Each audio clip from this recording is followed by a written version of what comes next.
ॐ ज्ञानतिमिरान्धस्य ज्ञानाञ्जनशलाकया चक्षुरोन्मिलितं येन तस्मै श्रीगुरवे नमः।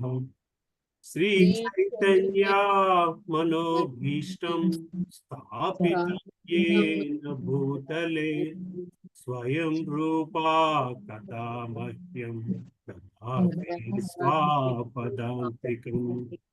वन्देऽहं श्रीगुरो श्रीयुतापदकमलं श्रीगुरून् वैष्णवांश्च श्रीरूपं साग्रजातां सहगणा रघुनाथान्वितं तं सजीवं साद्वैतं सावधूतं परिजना सहितं कृष्ण चैतन्य देवं श्री राधा कृष्ण पदान् सहगणा ललिता श्री विशाखान्वितांश्च हे कृष्णा करुणा सिंधो दीनबन्धो जगत्पते गोपेशा गोपिका कांत राधा कांता नमोस्तुते तप्त कंचना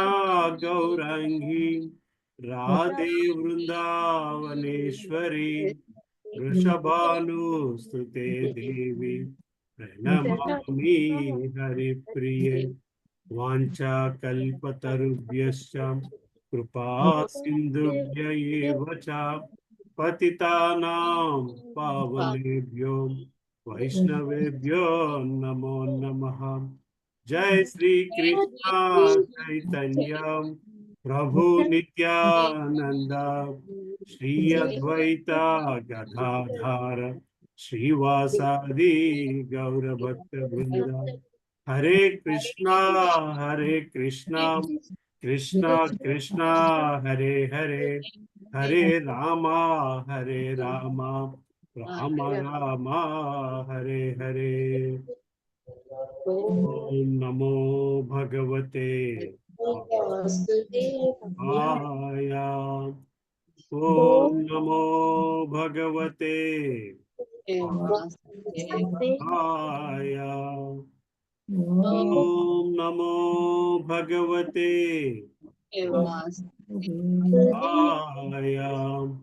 नारायणं नमस्कृत्यं नरं चैव नरोत्तमं देवीं सरस्वती व्यासं ततो जयमुदीरयेत्।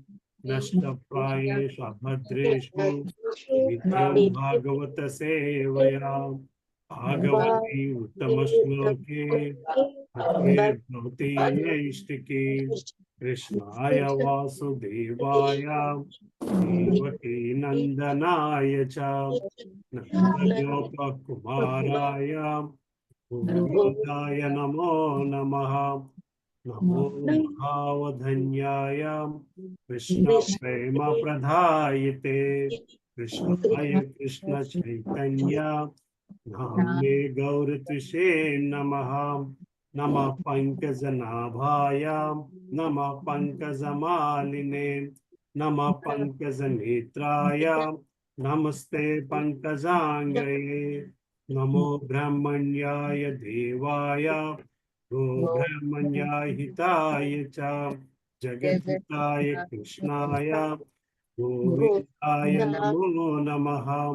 नमो विष्णुपदाय कृष्णपृष्ठाय भूतले श्रीमते भक्ति वेदांता स्वामी निति नामिने नमस्ते सरस्वती देवे गौरवाणी प्रचारिणे निर्विशेषा शून्यवादी पाश्चात्य देशतारिणे।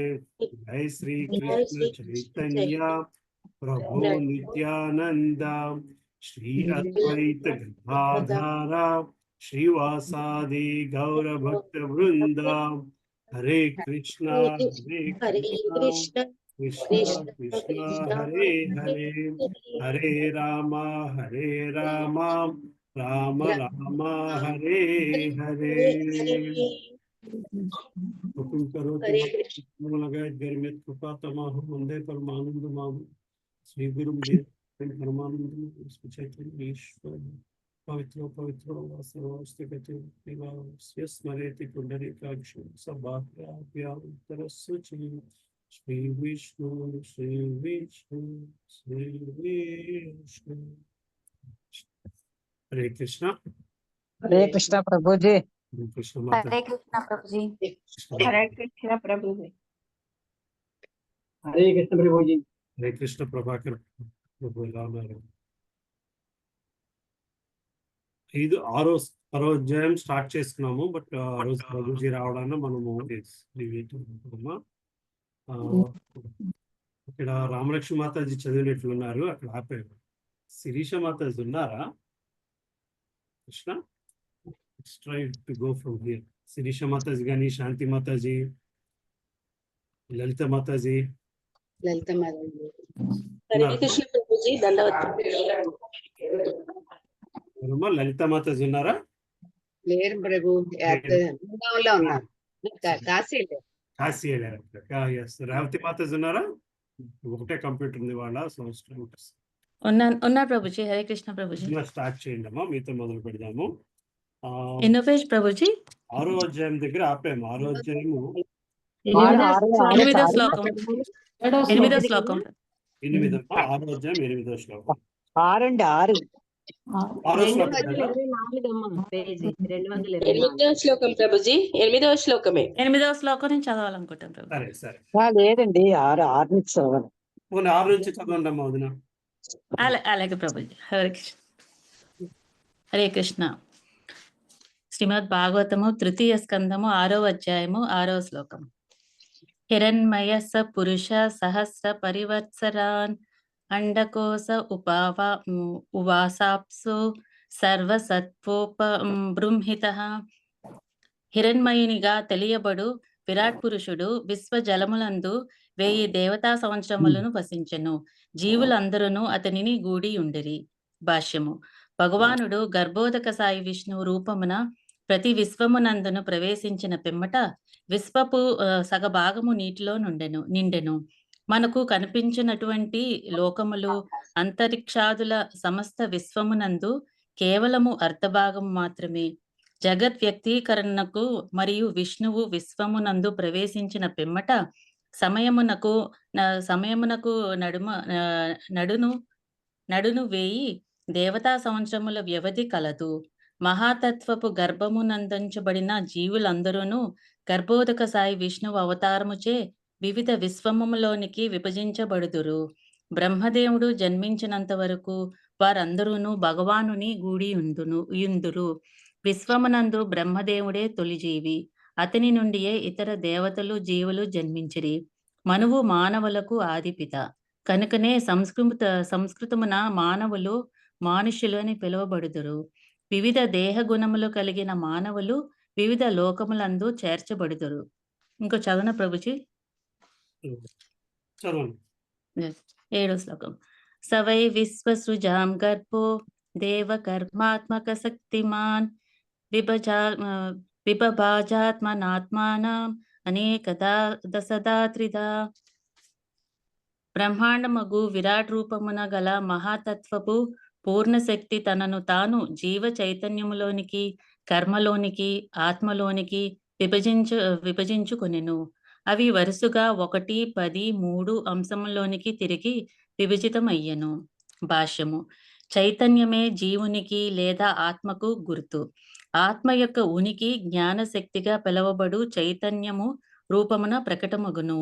ఆ పూర్ణ చైతన్యమే బ్రహ్మాండముకు విరాట్ రూపపు చైతన్యమై ఉన్నది. అదే చైతన్యము వ్యక్తిగత మనుజులలో ప్రదర్శితమగును.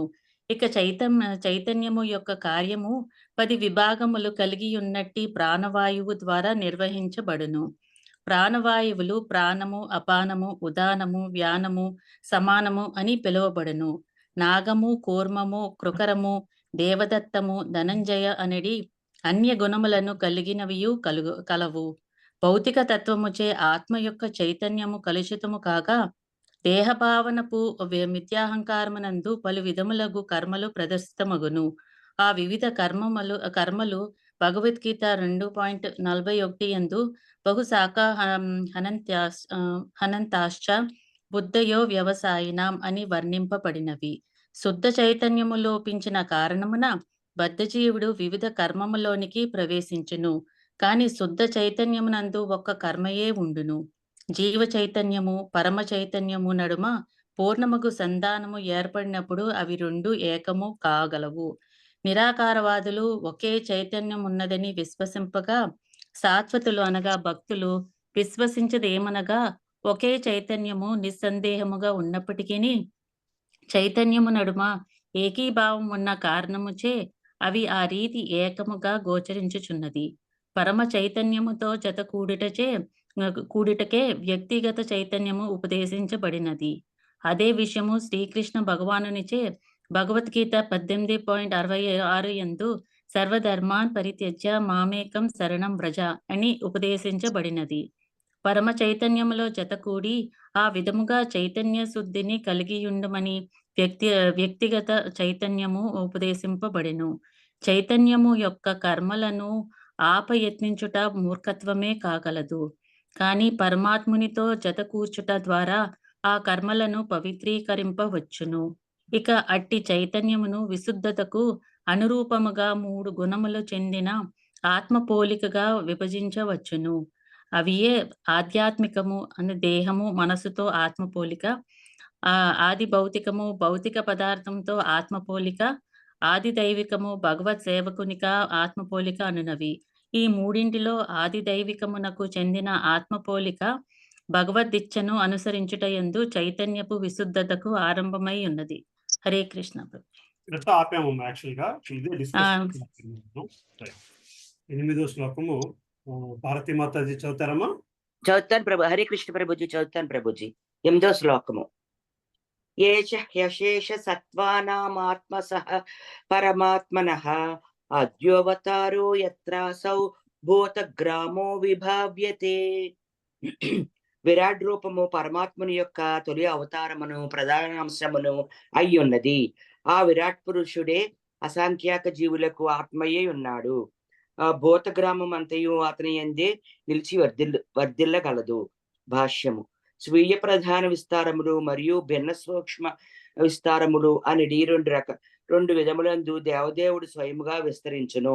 స్వీయ ప్రధాన విస్తారములు విష్ణు తత్వము కాగా, భిన్నమైన విస్తారములు జీవులు అతి సూక్ష్మమైన వారు కనుక కొన్ని స్మార్ట్ భగవాన్ని తటస్థ శక్తిగా వర్ణింపబడుదురు. కానీ జీవులు మరియు పరమాత్ముడు సమానమేనని యోగులు భావించరు. అయినను ఆ విషయము గౌణమైన విధానం మాత్రమే. ఏలయన సృజింపబడిన సమస్తము విరాట్ రూపమే, భగవాని విశ్వరూపము ఆశ్రయించి ఉన్నది. 9వ శ్లోకము. సాధ్యాత్మనః సాది దైవశ్చ సాదిభూత ఇతి త్రిధ విరాట్ ప్రాణో దశవిధ ఏకదా హృదయేన చ. విరాట్ రూపము 3:10:1 అను వానిచే తెలియజేయబడును. అది ఎట్లనగా, ఆ విరాట్ పురుషుడే దేహము మనస్సు ఇంద్రియములై ఉన్నాడు. 10 రకములకు ప్రాణశక్తి ద్వారా అతడే సమస్త చలనమునకు గతిశక్తి అయి ఉన్నాడు. ప్రాణశక్తి ఉత్పన్నమయ్యేది ఏకైక హృదయము అతడే. భాష్యము. భూమి, జలము, అగ్ని, వాయువు, ఆకాశము, మనస్సు, బుద్ధి, అహంకారము అనేది 8 తత్వములు శ్రీకృష్ణ భగవానుని న్యూనశక్తి యొక్క ఫలములు కాగా, న్యూనశక్తిని వినియోగించుకొనుచున్నట్లు గోచరించు జీవులు అది ఆది నుండి ఉన్న శక్తిని భగవాన్ ఆంతరంగిక శక్తి చెందిన వారనియు భగవద్గీత యందు తెలుపబడినది. ఆ 8 న్యూన శక్తులు స్థూలముగాను మరియు సూక్ష్మముగాను వర్తించగా, ఉన్నతమగు శక్తి మాత్రము కేంద్రీయ జనక శక్తిగా పనిచేయను. ఇది మానవ దేహమునందు అనుభవనీయమే. భూమ్యాది స్థూల తత్వములు బాహ్యమగు స్థూల దేహమును తయారు చేసి బాహ్య వస్త్రములేనుండగా, సూక్ష్మముగా మనస్సు మరియు అహంకారము దేహమునందలి లోని వస్త్రముల వలె పనిచేయను. దేహ కదలిక. హరే కృష్ణ ప్రభుజీ. అలాగేనండి. సరేనండి. అనితా మాతాజీ ఉన్నారా? హరే కృష్ణ ప్రభుజీ దండవత్ ప్రణామ్. సరే. దేహ కదలికలన్నీయును మొట్టమొదట హృదయమునందే ఉత్పన్నమగును. అట్టి దేహ కర్మలన్నీయును దేహమునందలి 10 రకముల వాయువులచే శక్తి నొసగబడి ఇంద్రియముల ద్వారా సాధ్యము కావింపబడును. ఈ 10 రకముల వాయువులు ఈ విధముగానున్నవి. నాసిక ద్వారా చరించునట్టి ప్రధాన వాయువు ప్రాణవాయువు అని పిలువబడును. గుదము ద్వారా దేహము బయటకు వెడలడి వాయువు అపాన వాయువు అని పిలువబడును. ఉదరమున ఆహార పదార్థములను సమముగా చేయుచు కొన్ని మార్లు తేంపుగా శబ్దమును కావించు వాయువు సమాన వాయువు అని పిలువబడును. గొంతు గుండా ప్రయాణించుచు ఏదేని అడ్డు తగిలినప్పుడు ఉక్కిరి బిక్కిరిని కలిగించునట్టి వాయువు ఉదాన వాయువు అని పిలువబడును. దేహమంతటను చరించునట్టి సంపూర్ణ వాయువు వ్యాన వాయువు అని పిలువబడును. ఈ 5 వాయువుల కన్నను ఇతర వాయువులు ఇంకనూ సూక్ష్మములు. కన్నులు నోరు మొదలగునవి తెరుచుకొనుటకు తోడ్పడు వాయువు నాగవాయువు అని పిలువబడును. ఆకలిని వృద్ధి చేయు వాయువు కృకర వాయువు అని పిలువబడును. ముడుచుకొంటకు సహాయపడు వాయువు కూర్మ వాయువు అని పిలువబడును. ఆవలింత ద్వారా విశ్రామమును కలిగించునది దేవదత్త వాయువు అనియును. పోషణమునకు తోడ్పడు వాయువు ధనంజయ వాయువు అని పిలువబడును. ఈ వాయువులన్నీయును హృదయ కేంద్రం నుండియే ఉత్పన్నమగును. అట్టి హృదయము ఒక్కటి. ఈ కేంద్ర శక్తియే భగవానుని ఉన్నత శక్తి అయి ఉన్నది. ఆ భగవానుడే ఆత్మతో పాటు హృదయమందు ఆసీనుడై ఉన్నాడు. ఇక ఆత్మ ఆ హృదయస్థ భగవానుని మార్గదర్శనమునే వర్తించును. ఈ విషయము భగవద్గీత 15.15 యందు ఇట్లు వివరింపబడినది. సర్వస్య చాహం హృది సన్నివిష్ణో మత్త స్మృతిర్జ్ఞానమపోహనం చ వేదైశ్చ సర్వైరహమేవ వేద్యో వేదాంత కృద్వేదవిదేవ చాహం. సంపూర్ణమగు కేంద్రీయ శక్తి హృదయం నుండియే భగవానుని ద్వారా ఉత్పన్నమగుచున్నది. పరమాత్ముడు హృదయం నందు నిలిచి మరుపు మరియు జ్ఞాపకములందు బద్ధజీవునకు సహాయము కావించును. భగవానునికి ఆధీనత్వము చెంది ఉండడి విషయమున ఆత్మ యొక్క మరపు కారణమునే బద్ధ స్థితి కలుగుచున్నది. భగవానుని మరవగోరిన వాడు జన్మ జన్మాంతరములో అతన్ని మరచునట్లుగా అతని చేతనే సహాయము నందును. కానీ భక్తుని సాంగత్య కారణమున ఆ దేవదేవుని జ్ఞాపకము చేసి కొనగలిగిన వాడు అతన్ని జ్ఞప్తికి తెచ్చుకొంటకు సహాయము నందును. ఆ రీతిన బద్ధజీవుడు అంత్యమున భగవద్ధామమును చేరగలడు. శ్రీకృష్ణ భగవానుని చే ఉనర్చబడు. హరే కృష్ణ ప్రభుజీ ధన్యవాదాలు. కుమారి మాతాజీ చదువుతారమ్మా. హరే కృష్ణ. కుమారి మాతాజీ ప్రభుజీ నేనేనా ప్రభుజీ? మీరేనండి.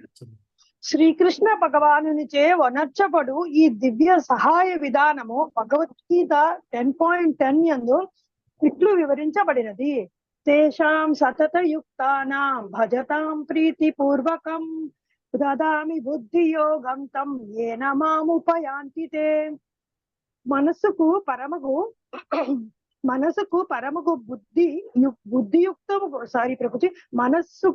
పరమగు బుద్ధియుక్తముగు ఆత్మానుభవపు బుద్ధియోగ విధానము అనగా భక్తి యోగము ఒకటే మనుజుని భౌతిక జగత్తు నందలి భవబంధ స్థితి నుండి ఉద్ధరించగలదు. జీవుని బద్ధ స్థితి అనున్నది అతి పెద్దదైన యాంత్రిక ఏర్పాట్ల లోతులలో కూరుకుపోయిన మనుజుని పరిస్థితి వంటిది. మానసిక కల్పనాపరులు బహుజన్మల కల్పన పిమ్మటయే బుద్ధియోగమనడి విషయమునకు ఒత్తురు. కానీ మనసుకు పరముగా ఉన్న బుద్ధి స్థితి నుండియే మొదలు పెట్టినట్టి వివేకవంతుడు ఆత్మానుభవమున త్వరిత పురోగతిని సాధించగలడు.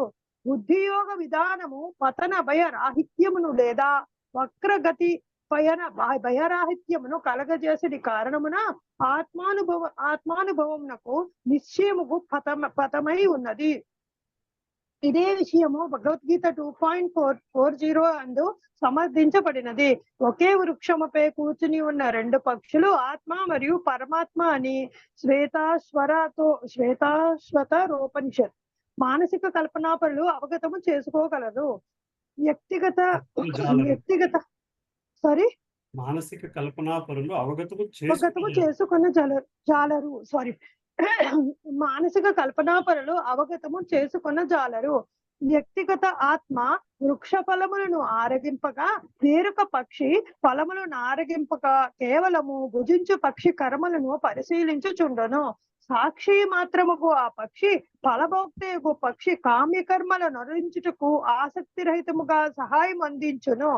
ఆత్మ పరమాత్మలు అనగా జీవులు మరియు భగవానుడు నడుమ గల ఈ భేదమును ఎరగజాలని వాడు నిక్కముగా ఇంకను విశ్వ యంత్రాంగపు బంధనములలో ఉన్నట్టి వాడే.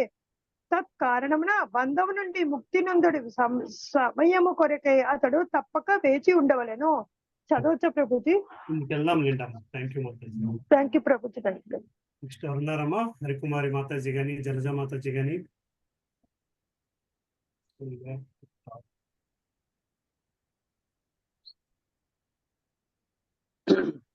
హరే కృష్ణ ప్రభు, నన్ను చదవమంటారా ప్రభు? ఎవరమ్మా? శాంతి మాత. చదవండి చదవండి. హరే కృష్ణ ప్రభు. 10వ శ్లోకం. స్మరన్ విశ్వసృజామీసో విజ్ఞాపితమదోక్షజః విరాజామతపత్స్వేన తేజసైషాం వివృత్తయే.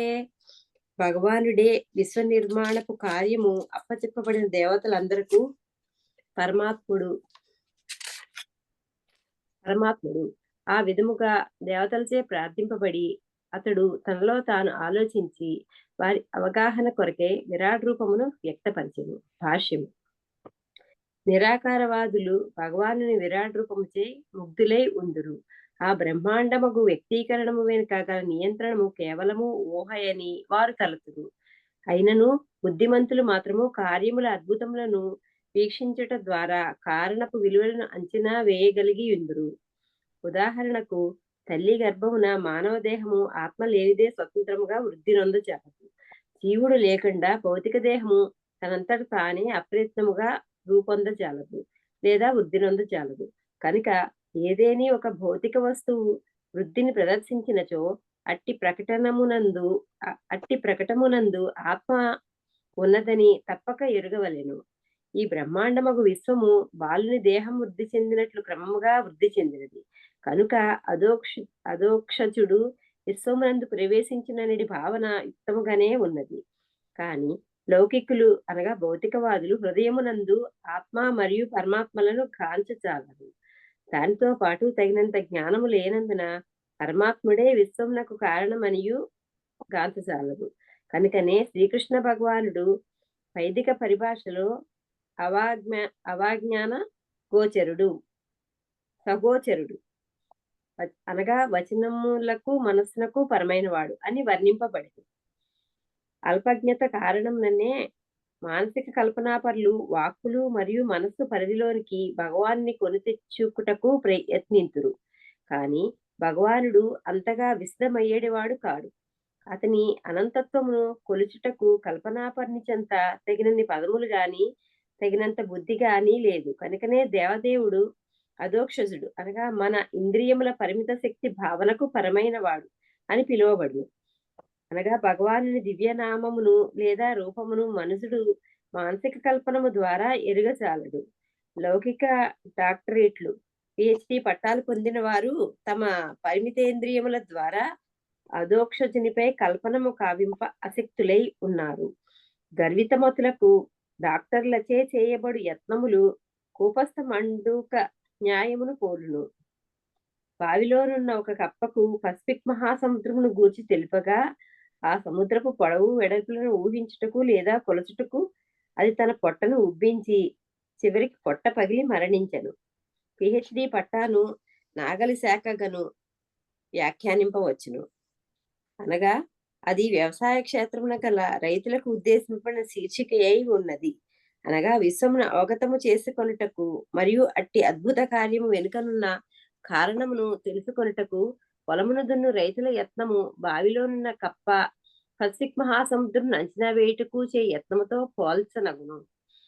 వినమ్రుడును మరియు దివ్యమగు ప్రేమయుత సేవలో నెలకొనిన వాడును అగు మనిషినికి మాత్రమే శ్రీకృష్ణ భగవానుడు తనను తాను వెల్లడి కావించుకొనును.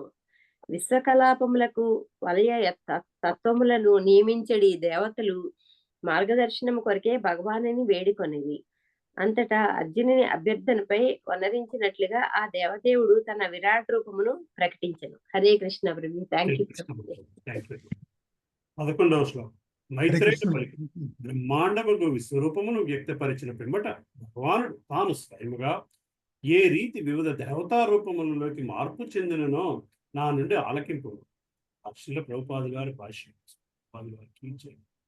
ఇతర సమస్త జీవుల వలనే దేవతలు కూడా భగవానుని విభిన్న అంశములై ఉన్నారు. కానీ దేవతలకు సాధారణ జీవులకు నడుమ ఒక భేదము కలదు. అది ఏమనగా జీవులు భగవత్ సేవ పుణ్య పరిపాకమున ఐశ్వర్యవంతులై భౌతిక శక్తిపై ఆధిపత్యం చెలాయించలేని కోరిక వారి యందు ఉపశమించినప్పుడు దేవతా స్థానం నుండి నెలకొల్పబడుతుంది.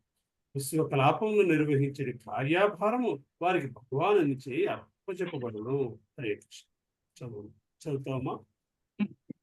హరే కృష్ణ ప్రభుజీ. అమ్మ చెప్పండి ప్రభు. ప్రభుజీ చిన్న డౌట్ చెప్తాను. చెప్పండి.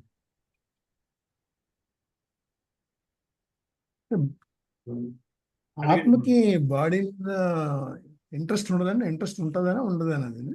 ఆత్మకి బాడీ మీద ఇంట్రెస్ట్ ఉంటుందా ఉండదా? Good question. సో ఆత్మకి బాడీ మీద ఇంట్రెస్ట్ ఉండకూడదు. As a rule of thumb అంటే ఉండకూడదు. మరి బాడీ మీద ఇంట్రెస్ట్ ఎవరికి ఉందయ్యా అంటే కండిషన్డ్ సోల్ అంటారు. కండిషన్డ్ సోల్కి మాత్రమే ఉంటుంది. ఒకసారి అది ప్యూరిఫై అయితే ఉండదు. అంటే బద్ధ జీవులు అని అంటారు కదా ప్రభుజీ, అంటే కండిషన్ సోల్ అని అర్థం. బద్ధ జీవులు మెటీరియలిస్టిక్ కండిషన్ సోల్కి మాత్రమే ఆత్మ శరీరం మీద వ్యామోహం ఉంటుంది. అందుకనే ఇప్పుడు మనకి ఏం చేస్తారంటే, ఒక చిన్న ఎగ్జాంపుల్గా, మనం చనిపోతే శరీరాన్ని ఎక్కువ కాల్చేస్తారు. ఎందుకంటే ఆత్మ అక్కడ తిరుగుతూ ఉన్నా సరే శరీరం లేదు అని అది నిర్ధారించుకుంటుంది. బేసిక్గా ఆ 13 రోజుల్లోని రకరకాల పూజలు చేసి you are comfortable to leave, నువ్వు ఇంకా వర్రీ కాకుండా వెళ్ళిపో అని చెప్పడమే మనం ఆ చేసే పూజలు కార్యక్రమాలన్నీ. సన్యాసులకు మాత్రం కాల్చరు శరీరాన్ని. ఎందుకంటే వాళ్ళకి ఒక శరీరం మీద వ్యామోహం లేదు కాబట్టి, ఆ శరీరంతో వాళ్ళకి సంబంధం లేదు అన్న దృష్టిలో వాళ్ళకి ఏం చేస్తారు. మా విజయమాతాజీ చెప్తున్నారు. కొంతమంది పూజ చేస్తారు కదా ప్రభుజీ. సో అదే ఒక స్థాయి దాటిన వాళ్ళకి మాత్రమే చేస్తారు. అంటే క్రిస్టియానిటీలో పూజ చేస్తారు కదా ప్రభుజీ. క్రిస్టియానిటీలో నాకు తెలియదమ్మా. అది ఈ ఫిలాసఫీని ఫాలో అవుతున్నారో లేదా అంటే తెలియదు. అది వేరే డిస్కషన్, కంప్లీట్ గా వేరే డిస్కషన్ అవుతుంది. మామూలుగా కూడా మనలో కూడా హిందువుల్లో కూడా పూడుస్తారు ప్రభుజీ కొంతమందిని.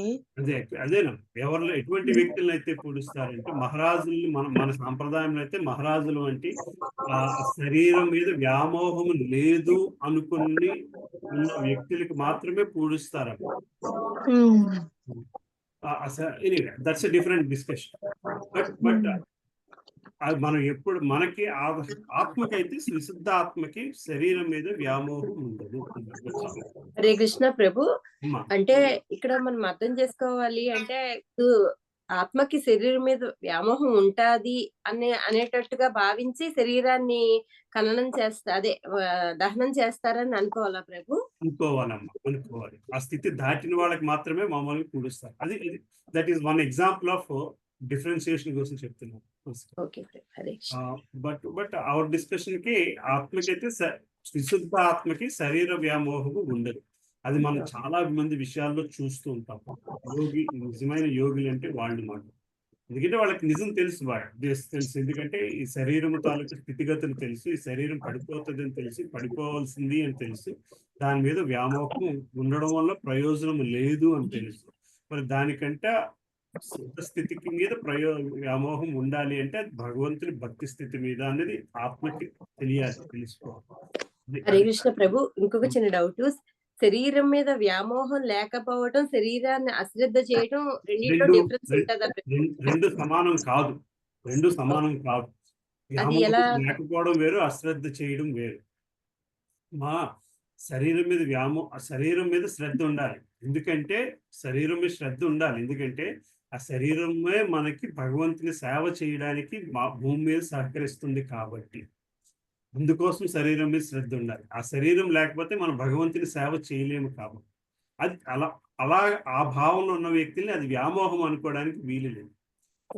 So for example, I come back to the same example. మనము శరీరం మీద శ్రద్ధతోని జుట్టుకు రంగేస్తున్నామా? అది కాదు. అదే శరీరం రంగు వేయడం వల్ల, అది జుట్టుకు రంగు వేయడం వేయకపోవడంతో మన భగవంతుని భక్తికి సంబంధం లేని విషయం.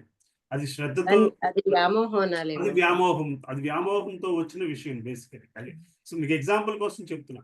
అలాగే కాలికి దెబ్బ తగిలితే మనం పట్టించుకోకూడదు అంటే, కాలికి దెబ్బ తగిలితే పట్టించుకోవాలి.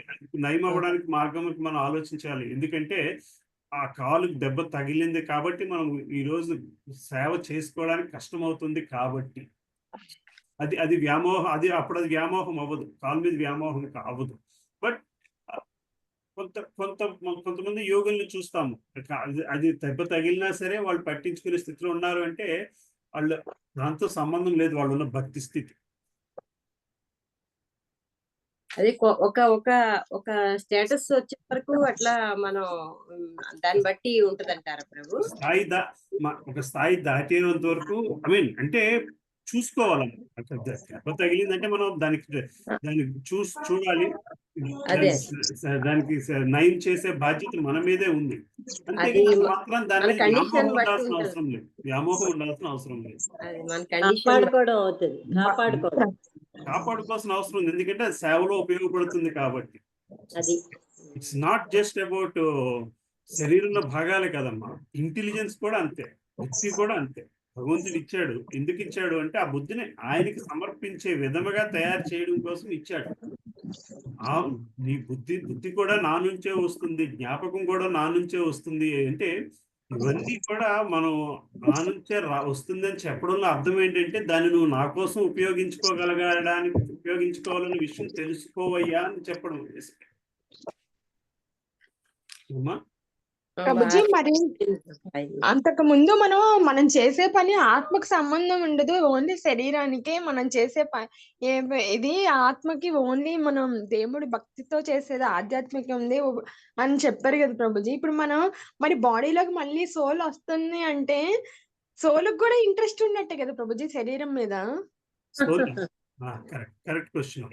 సోల్కి ఇంట్రెస్ట్ ఉందంటే దేవుడు కార్యం చేయడానికి కోసం రావడం అదొక ఇంట్రెస్ట్ ప్రభుజీ? అలా కాదమ్మా. సో సోల్కి ఇంట్రెస్ట్ ఉంది అంటే సోల్ తో పాటు మనం చెప్తూ ఉంటాం ప్రతిసారి సూక్ష్మ శరీరం కూడా వెళ్తుంది అని. మనసు, బుద్ధి, అహంకారము ఆత్మతో పాటు ట్రావెల్ చేస్తుంది. అంటే మనసు, బుద్ధి, అహంకారం ఈ మూడిట్లో, ఫర్ ఎగ్జాంపుల్ మనసులోని కోరిక జీరో అయిపోతే మనసు దాంతో పాటు ప్రయాణం చేసినా సరే ప్రాబ్లం లేదు. ఆ మనసు జీరో అవ్వనంత సేపు అందులో మిగిలిన కోరికల వలన శరీరం, ఆ ఆత్మ శరీరం తీసుకోవాల్సి వస్తుంది, ఆ కోరికను తీర్చడం కోసం తీసుకోవాల్సి వస్తుంది. అది తీరేంత వరకు కూడా అది విశుద్ధాత్మ, అది కండిషన్ సోల్ అంటే అదే బేసికలీ.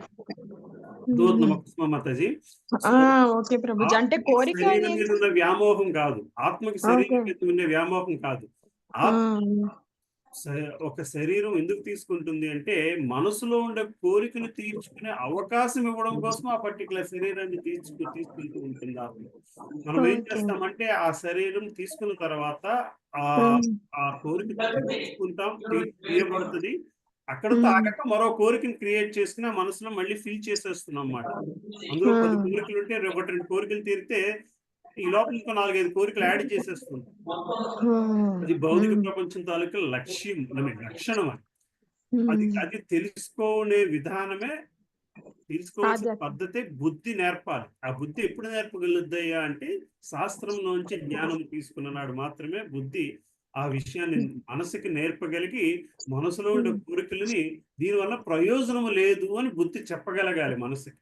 అది చెప్పనంత కాలము కూడా మనం మళ్ళీ జన్మ మృత్యు జరా వ్యాధి చక్రంలో పడిపోతూనే ఉంటాము. అది ఎందుకు చెప్పలేకపోతున్నదయ్యా అంటే చెప్పినా ఎందుకు అర్థం కావట్లేదయ్యా అంటే మనం శరీరంతో పోల్చుకుంటున్నాం కాబట్టి. దాన్నే మిథ్యాహంకారము అంటే. ఈ మిథ్యాహంకారము బుద్ధి, మనసు ఈ 3 ఆత్మతో పాటు ప్రయాణం చేస్తాయి. ఎప్పుడైతే అవి జీరో అయిపోయో ఆత్మకి భూమి మీద ఉండాల్సిన కోరిక లేదు, ఉన్న కోరికల్లో భక్తియుక్త సేవ, ఆ సేవ చేసుకోవడం కోసం సరైన శరీరం ఈ ప్రపంచంలో లేదు, అది భౌతిక ప్రపంచంలో లేదు కాబట్టి అది ఆధ్యాత్మిక ప్రపంచం వైపు వెళ్ళిపోతుంది. అర్థమైంది ప్రభుజీ. థ్యాంక్ యూ ప్రభుజీ, బాగా అర్థమైంది ప్రభుజీ. థ్యాంక్ యూ బాగా ప్రభుజీ. చె- హరే కృష్ణ బాగా ప్రభుజీ. చెప్పారు ప్రభుజీ. కొంచెం అంటే చాలా లెసన్ బాగా అంటే చెప్పారు కరెక్ట్ గా ప్రభు. చాలా బాగా చెప్పారు బాగా ప్రభు. థ్యాంక్స్. డౌట్స్ క్లియర్ అయ్యాయి ప్రభు. థ్యాంక్ యూ అమ్మా. ఇందాక ఆత్మ అనేది ఎలా తీసుకుంటుందా ఇంట్రెస్ట్ లేకుండా అనిపించింది. ఇప్పుడు అర్థమైంది ప్రభుజీ. Thank you Prabhuji. హరే కృష్ణ ప్రభుజీ. అమ్మా నెక్స్ట్ శ్లోకానికి వెళ్దాం. చదువుతానమ్మా. హరే కృష్ణ. 12వ శ్లోకం. తస్యాగ్నిరాస్యం నిర్భిన్నం లోకపాలో విసత్పథం వాచా స్వాంసేన వక్తవ్యం యయాసౌ ప్రతిపద్యతే. అనువాదం. అగ్ని అతని ముఖము నుండి బయలువెడలెను. విశ్వ కలాపముల నిర్దేశకులందరూ తమ స్థానములతో దాని యందు ప్రవేశించిరి. ఆ శక్తి ద్వారానే జీవుడు తనను మాటలలో వ్యక్తపరచుకొనును. భాష్యము. విశ్వరూపపు వక్రమే వాక్శక్తికి మూలమయ్యున్నది. అగ్నిదేవుడు దానికి అధిష్టాన దేవత అనగా ఆది దైవికము. పలుకబడిన వాక్కులు ఆధ్యాత్మికము అనగా దైహిక కర్మలు. ఇక వాక్కుకు సంబంధించిన విషయము భౌతిక ఫలము అనగా ఆది భౌతిక సిద్ధాంతం అయి ఉన్నది. 13వ శ్లోకం. నిర్భిన్నం తాలు వరుణో లోకపాలో విసద్ధరే జిహ్వాయాం సేన చరసం యయాసౌ ప్రతిపద్యతే. విశ్వరూపము యొక్క తాలువు విడిగా ప్రకటమైనప్పుడు లోకపాలకులలో ఒకడగు వరుణుడు దాని యందు ప్రవేశించెను. ఆ విధముగా జీవుడు తన జిహ్వతో రుచి చూచేడి నేర్పును వడసెను. 14వ శ్లోకం. నిర్భిన్నే అశ్వినౌ నాసే విష్ణోరావిశతాం పదం ఘ్రాణేనాంసేన గంధస్య ప్రతిపత్తిర్యతో భవేత్. అనువాదం. భగవానుని 2 నాసికాపటములు విడిగా ప్రకటమైనప్పుడు అశ్వనీ కుమార ద్వయము వాని యందు తమ తమ స్థానములలో ప్రవేశించిరి. దానిచే జీవులు గంధమును వాసన చూడగలిగిరి. 15 చదవనా నాన్న? 15వ శ్లోకం. నిర్భిన్నే అక్షిణీ త్వష్టా లోకపాలో విసద్విభో చక్షుషాంసేన రూపాణం ప్రతిపత్తిర్యతో భవేత్. అటు పిమ్మట విరాట్ రూపము యొక్క 2 నయనములు విడిగా ప్రకటమయ్యను. కాంతి నిర్దేశకుడగు సూర్యుడు వాని యందు పాక్షిక చాక్షుఛాంసముతో ప్రవేశించెను. ఆ విధముగా జీవులు రూపదర్శనమును పొందగలిగిరి. హరే కృష్ణ. మాతాజీ ఉన్నారమ్మా? సుధామాతాజీ చదివి. హరే కృష్ణ ప్రభుజీ. 16వ శ్లోకం. విరాట్ రూపము యొక్క చర్మము ప్రకటమైనప్పుడు వాయువును నిర్దేశించు దేవతయగు అనిలుడు పాక్షిక స్పర్శచే దాని యందు ప్రవేశించెను. ఆ విధముగా జీవులు స్పర్శేంద్రియ జ్ఞానమును పొందగలిగిరి. 17వ శ్లోకం. విరాట్ రూపం యొక్క కర్ణములు ప్రకటమైనప్పుడు దిక్పాలకులందరూ శ్రవణాంశముతో వాని యందు ప్రవేశించిరి. దాని ద్వారా జీవులు శ్రవణము చేయగలిగి శబ్ద లాభమును బడియగలిగిరి. భాష్యము. జీవుని దేహమందు కర్ణము అత్యంత ప్రధానమగు ఉపకరణము. ఇక దూరముగానున్నటువంటివి తెలియనటువంటివి అగు విషయములను గూర్చిన సమాచారమును మోసుకొని పోవుటకు శబ్దము అత్యంత ముఖ్యమగు మాధ్యమము. ఆ శబ్దము లేదా జ్ఞానము యొక్క సిద్ధి కర్ణముల గుండా ప్రవేశించి మనుజుని జీవితమును పూర్ణము కావింపగలదు.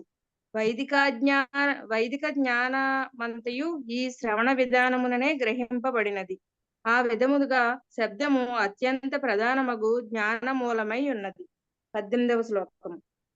త్వక్కు విడిగా ప్రకటమైనప్పుడు ఓషధి పాలకులు వారి విభిన్నాంశములు అందు ప్రవేశించెను. ఆ విధముగా జీవులు స్పర్శ వలన కలిగిడి దురదను సుఖమును అనుభవింతురు. భాష్యము. స్పర్శానుభూతికి 2 ప్రధాన అంశములు కలవు. అవి స్పర్శ మరియు దురద అనునవి. అవి రెండును చర్మము చేతను రోమముల చేతను నియంత్రింపబడును. శ్రీ విశ్వనాథ చక్రవర్తి ఠాకూర్ల వారు ఉద్దేశ్యమును అనుసరించి స్పర్శ యొక్క అధిష్టాన దేవత దేహమునందు చరించు వాయువు కాగా రోమముల అధిష్టాన దేవత వశుద్యుధుడు. చర్మమునకు అనుభవార్థము స్పర్శ కాగా రోమములకు అనుభవార్థము దురద. 19వ శ్లోకం. విరాట్ రూపము యొక్క మేఢరము హృదగ్రూపముగా ప్రకటమైనప్పుడు ఆది జీవుడగు ప్రజాపతి ప్రేతాంశముతో దాని యందు ప్రవేశించెను. ఆ విధముగా జీవులు మైథున సుఖమును అనుభవింపగలిగిరి. 20వ శ్లోకం. ముందుకెళ్దామా? హరే కృష్ణ. Thank you Prabhuji. హరే కృష్ణ. పద్మావతి మాతాజీ చదువుతారమ్మా? ఉన్నారా పద్మావతి మాతాజీ? హరే కృష్ణ ప్రభుజీ. గుండం 20వ శ్లోకం. హరే కృష్ణ. గుండం పుంసో వినిర్భన్నం మిత్రో లోకేశ అవిశత్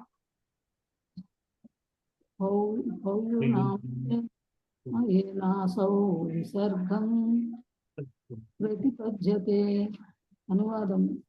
గుదము ఋతగృహము ప్రకటమైనప్పుడు మిత్ర నాయక లోకపాలుడు వాయువాంశతో దాని యందు ప్రవేశించును. ఆ విధముగా జీవులు మలమూత్రమును విడువగలిగిరి. హస్తవస్య 21వ శ్లోకం. హస్తవస్య వినిర్భన్నా వింద్రః స్వర్పతిరాశి రావిశత్ వార్తయాంశేన పురుషో యయా వృత్తిం ప్రపద్యతే. అనువాదము. అటు పిమ్మట విరాట్ రూపము యొక్క హస్తములు విడిగా ప్రకటమైనప్పుడు సర్వలోక పాలకుడగు ఇంద్రుడు ప్రవేశించెను. ఆ విధముగా జీవుడు తన జీవ పదార్థమైన వృత్తిని నిర్వహింపగలిగాను. 22వ శ్లోకం. పాదావస్య వినిర్భన్నౌ లోకేశో విష్ణురావిశత్ గచ్చా స్వాంశేన పురుషో యయా ప్రాప్యం ప్రపద్యతే. అనువాదము. పిమ్మట విరాట్ రూపం యొక్క పాదములు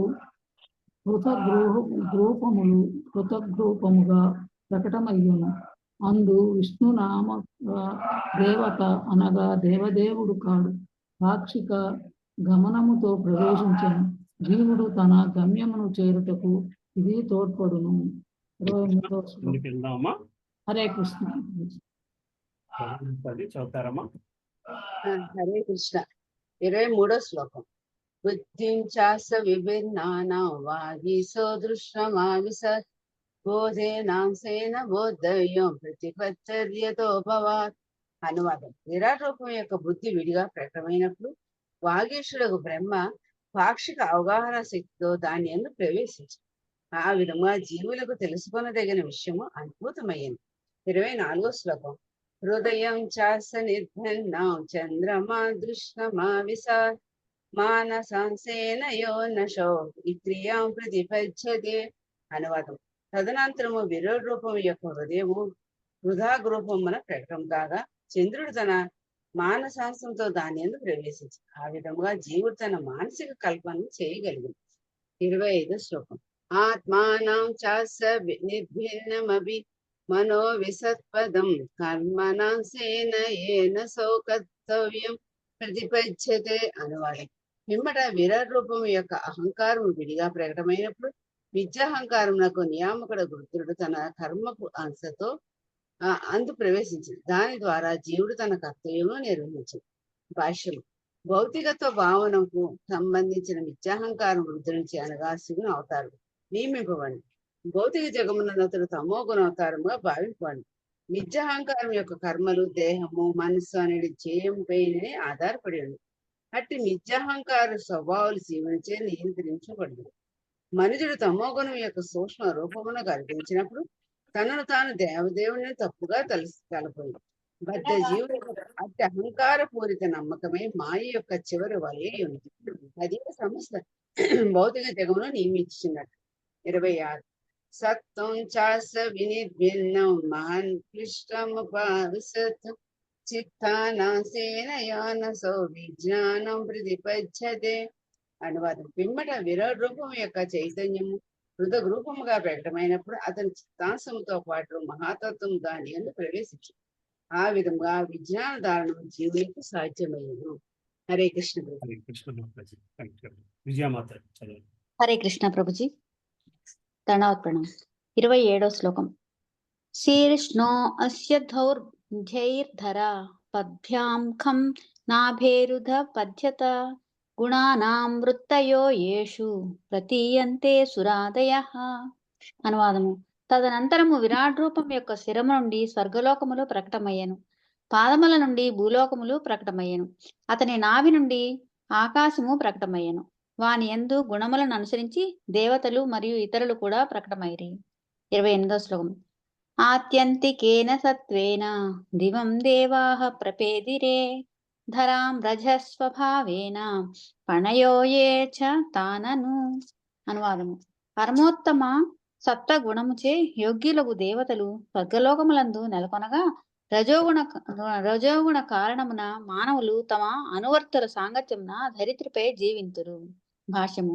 సత్వగుణము అధికముగా వృద్ధి చెందిన వారు ఉన్నతమగు స్వర్గలోకములకు చేరుదురనియు, రజోగుణముచే జయింపబడిన వారు మధ్యలోకములందు అనగా భూమి ఇతర లోకములను నెలకొందురనియు భగవద్గీత 14వ అధ్యాయం 14-15 శ్లోకముల యందు తెలుపబడినది.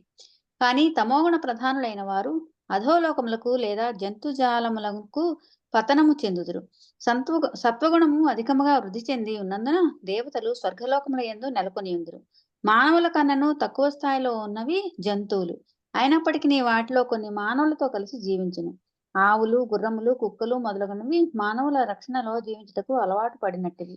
ఈ శ్లోకం నందు అత్యంతికేన అనే పదము మిగుల ప్రధానమైనది. సత్వగుణ వృద్ధి ద్వారా మనుషులు స్వర్గలోకం నందు నెలకొనగలడు. కానీ రజస్తమో గుణములు అధికముగా వృద్ధి చెందుడిచే మానవుడు జంతువుల అనగా మానవులచే రక్షింపబడవలసినట్టివి వధకు పాల్పడును. అవసరమగు జంతు వధకు పాల్పడు వారు హలో హరే కృష్ణ అనవసరమగు జంతు వధకు పాల్పడు వారు రజస్తమో గుణములు అధికముగా వృద్ధి చెందినట్టు వారు. వారు సత్వగుణమునకు పురోగమించటి ఆశయే లేదు. నీచ జన్మలకే వారు పతనము చెందుదురు. లోకములన్నీను అచ్చట వసించు జీవుల తరగతులను బట్టియే ఊర్ధ్వ అధోలోకములుగా పరిగణింపబడినవి. 29వ శ్లోకం. హరే ముందుకెళ్తారు. ప్రభుజీ ఇప్పుడు నాన్ వెజ్ తింటారు కదా ప్రభుజీ, వాళ్ళు వధ చెయ్యకపోయినా వాళ్ళు కూడా అసలు సత్వగుణానికి పురోగమించే ఆశ వాళ్ళకి కూడా లేదు కదా ప్రభుజీ. వాళ్ళు వధ అయితే చేయలేదు, బట్ వాళ్ళు చేస్తున్నది కూడా వాళ్ళ చేతులతో చేశారా కాదా అన్నది కాదు, బట్ వాళ్ళు ఎంకరేజ్ చేయడం బట్టే కదా జరుగుతుంది వధించడం. వాళ్ళకి కూడా అంత పనిష్మెంట్ వస్తుందమ్మా. కర్మలో బాగా వాళ్ళకే ఉంటుందమ్మా. అంటే ఇంకా వాళ్ళు కూడా మంచి జన్మ రాదు అని అర్థం కదా ప్రభుజీ. తప్పకుండా మంచి జన్మ రాదు. Okay Prabhuji, thank you Prabhuji. Next వెళ్దామా. లక్ష్మీమాతాజీ ఉన్నారా? ప్రభుజీ హరే కృష్ణ. కృష్ణమాతాజీ, కుసుమమాతాజీ కూర్చుందమ్మా. హరే కృష్ణ. ఒక్క నిమిషం.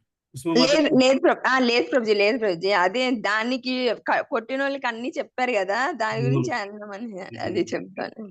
ఓకే ప్రభుజీ, హరే కృష్ణ. లక్ష్మీమాత 29వ శ్లోకం. రుద్రానుచరులకు జీవులు ప్రకృతి యొక్క మూడవ గుణము తమో గుణమునందు వికాసము నుండి ఉందురు. లోకములు వర్గలోకముల నడుమ గల ఆకాశమున వారు నెలకొని. భాష్యం. వ్యోమమునందలి నడుమ భాగము భువర్లోకముగా పిలువబడును.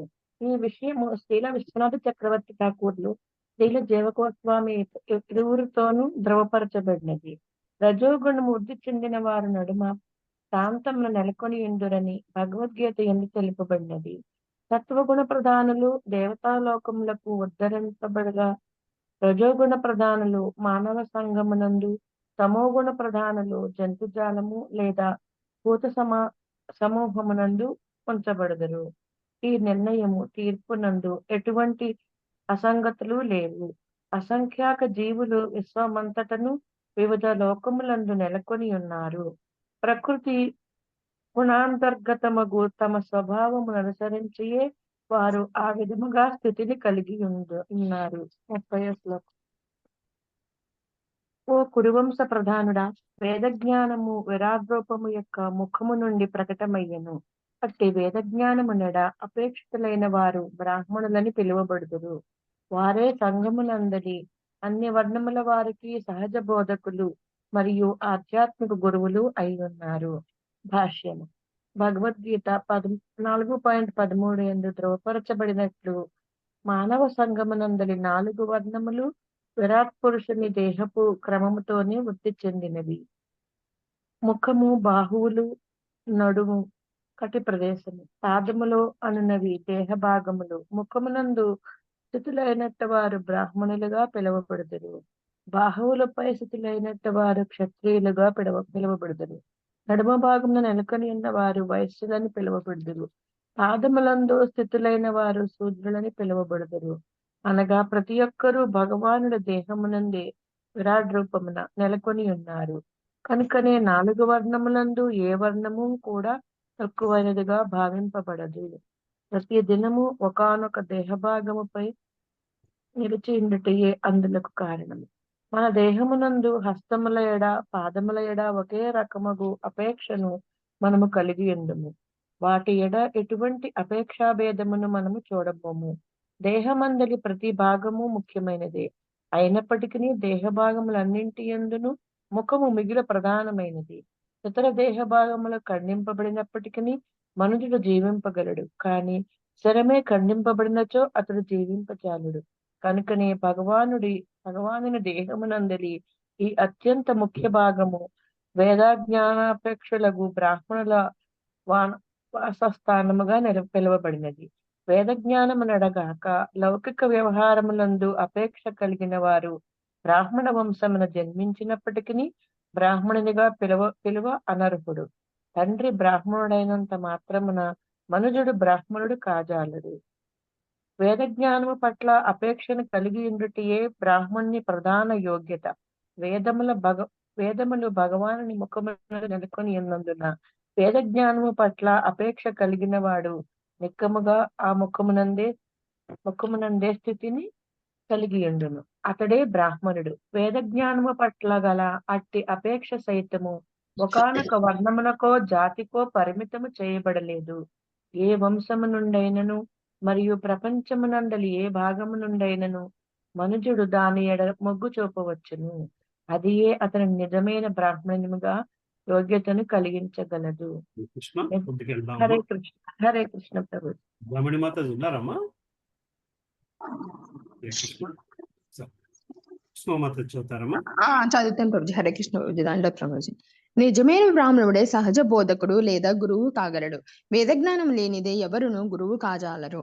ఇక వేదములు పూర్ణ జ్ఞానము దేవదేవుడగు శ్రీకృష్ణుని ఎరుగుట కొరకే ఉన్నది. అది వేదజ్ఞానపు అంతము లేదా వేదాంతము. నిరాకార బ్రహ్మమునందు నెలకొని దేవదేవుడగు శ్రీకృష్ణుని గుర్చిన వివరము తెలియని వాడు బ్రాహ్మణుడు కావచ్చునేమో గాని గురువు కాజాలడు. ఈ విషయంను పద్మపురాణమునందు ఇట్లు తెలపబడినది. షట్కర్మ నిపుణో విప్రో మంత్రాతంత్ర విశారద అవైష్ణవో గురుర్నాస్యద్ వైష్ణవ స్వపచో గురు. నిరాకారవాది అయినవాడు యోగ్యుడగు బ్రాహ్మణుడు కాగలడేమో గాని వైష్ణవుని స్థితికి శ్రీకృష్ణ భగవాన్ని భక్తుడు చేరనంత వరకు గురువు మాత్రము కాచాలడు. నవీన కాలమందు వేద జ్ఞానంపు పరమ ప్రామాణికులకు శ్రీ చైతన్యుల వారు ఇట్లు పలికిరి. కిబా విప్ర కిబా న్యాసి శూద్రకేని నయ ఏయి కృష్ణో తత్వవేత్త సేయి గురు హయ. ఒకానొకడు బ్రాహ్మణుడే కావచ్చును, లేదా శూద్రుడే కావచ్చును, లేదా సన్యాసియే కావచ్చును, కానీ అతడు కృష్ణ సంబంధ విజ్ఞానమును నిష్ఠాతుడైనచో గురువుగా నగుటకు అర్హుడై ఉన్నాడు. చైతన్య చరితామృతం మధ్యలీల 8.128 అనగా గురువు యొక్క యోగ్యుడగు బ్రాహ్మణునిగా నగుటగాక కృష్ణ సంబంధ విజ్ఞానమున నిష్ఠాతుడగుటయే అయి ఉన్నది. అనగా వేద జ్ఞానమునందు ప్రవీణుడైన వాడు బ్రాహ్మణుడు కాగలడు.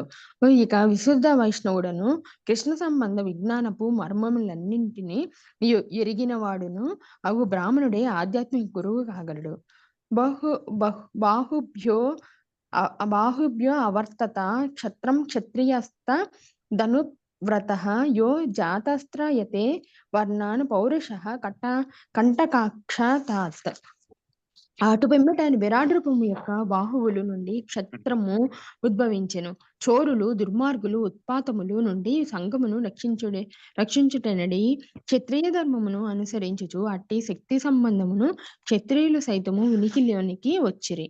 భాష్యము దివ్యముగు వేదజ్ఞానము పట్ల అపేక్ష ఉన్ముఖత అనేది యోగ్యతను బట్టి బ్రాహ్మణులు గుర్తింపబడినట్లుగా చోరులు మరియు దుర్మార్గుల నుండి సంఘ పరిరక్షణను బట్టి క్షత్రియులు గుర్తింపబడుతురు. ఈ శ్లోకం నందు అనువ్రత అను పదం ప్రధానమైనది. చోరులు దుర్మార్గుల నుండి సంఘమును రక్షించుటన్నది క్షత్రియ ధర్మమును పాలించువాడు క్షత్రియుడని పిలువబడును. కేవలం క్షత్రునిగా జన్మించినంత మాత్రమున మనుజుడు క్షత్రియుడు కాబోడు. వర్ణ వ్యవస్థ అన్ని వేళలా గుణముపైనే ఆధారపడును గాని జన్మముపై కాదు.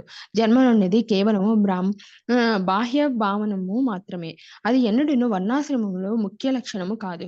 బ్రాహ్మణులు, క్షత్రియులు, వైశ్యులు, శూద్రులు అను వారి యోగ్యతలు భగవద్గీత 1841 నుండి 44 యందు విశేషంగా పేర్కొనబడినది. ఒకరిని ఏదేని ఒక ప్రత్యేక వర్గమునకు చెందినవానిగా తీర్మానించుటకు పూర్వము ఆయా యోగ్యతలన్నీను అవసరమగునని అవగతం చేసుకునవలెను. హరే కృష్ణ ప్రభుజీ. Thank you Prabhuji. దండోపాధ్యాయులు. ప్రభు కల్పమాత ఉన్నారమ్మా? అక్క చదువుతారక్క? చదువుతాను. కళామాత. నేను చదువుతాను. హరే కృష్ణ. వేదవాంగ్మయమునందు విష్ణు భగవానుడు సర్వదా పురుషుడు అని పేర్కొనబడును. నిజమునకు పురుష శక్తియే పరాశక్తి లేదా పరాప్రకృతి, పురుషుని ఉన్నత పరశక్తి అయినప్పటికీ జీవులు సైతము కొన్ని మార్లు పురుషులుగా పేర్కొనబడుదురు.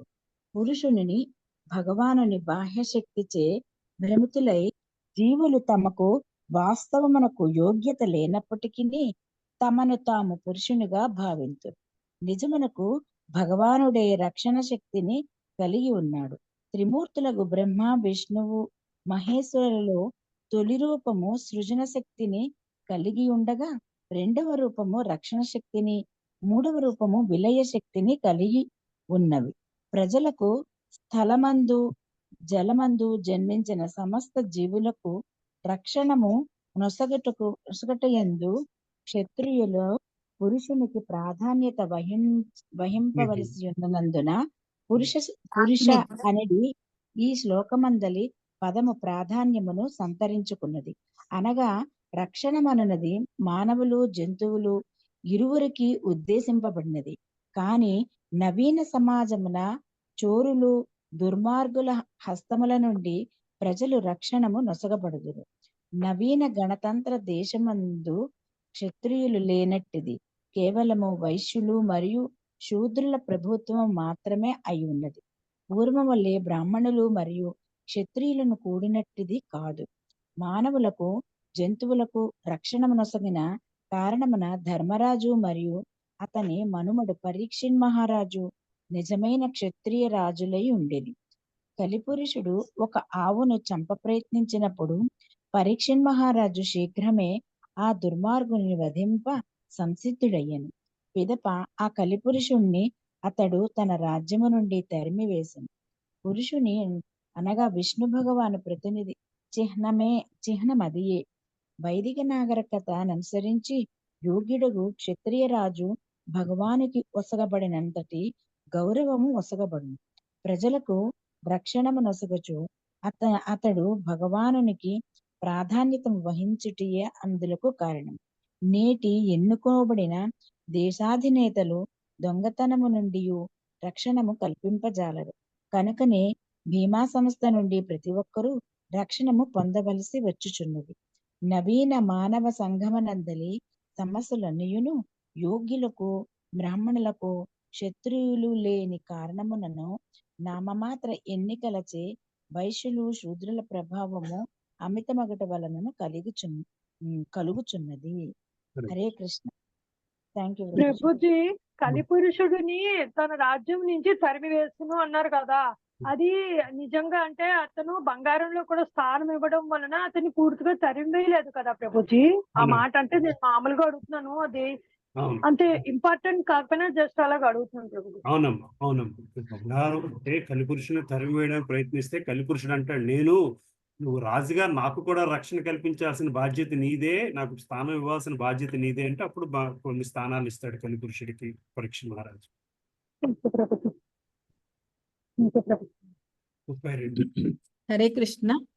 32వ శ్లోకం. విశో వర్తంత తస్యోరో వర్లో విశో వర్తంత తస్యోర్లోక వృత్తికరీర్విభో వైశ్యస్తదుద్భవో వార్తాం నృణామ్య సమవర్తయత్.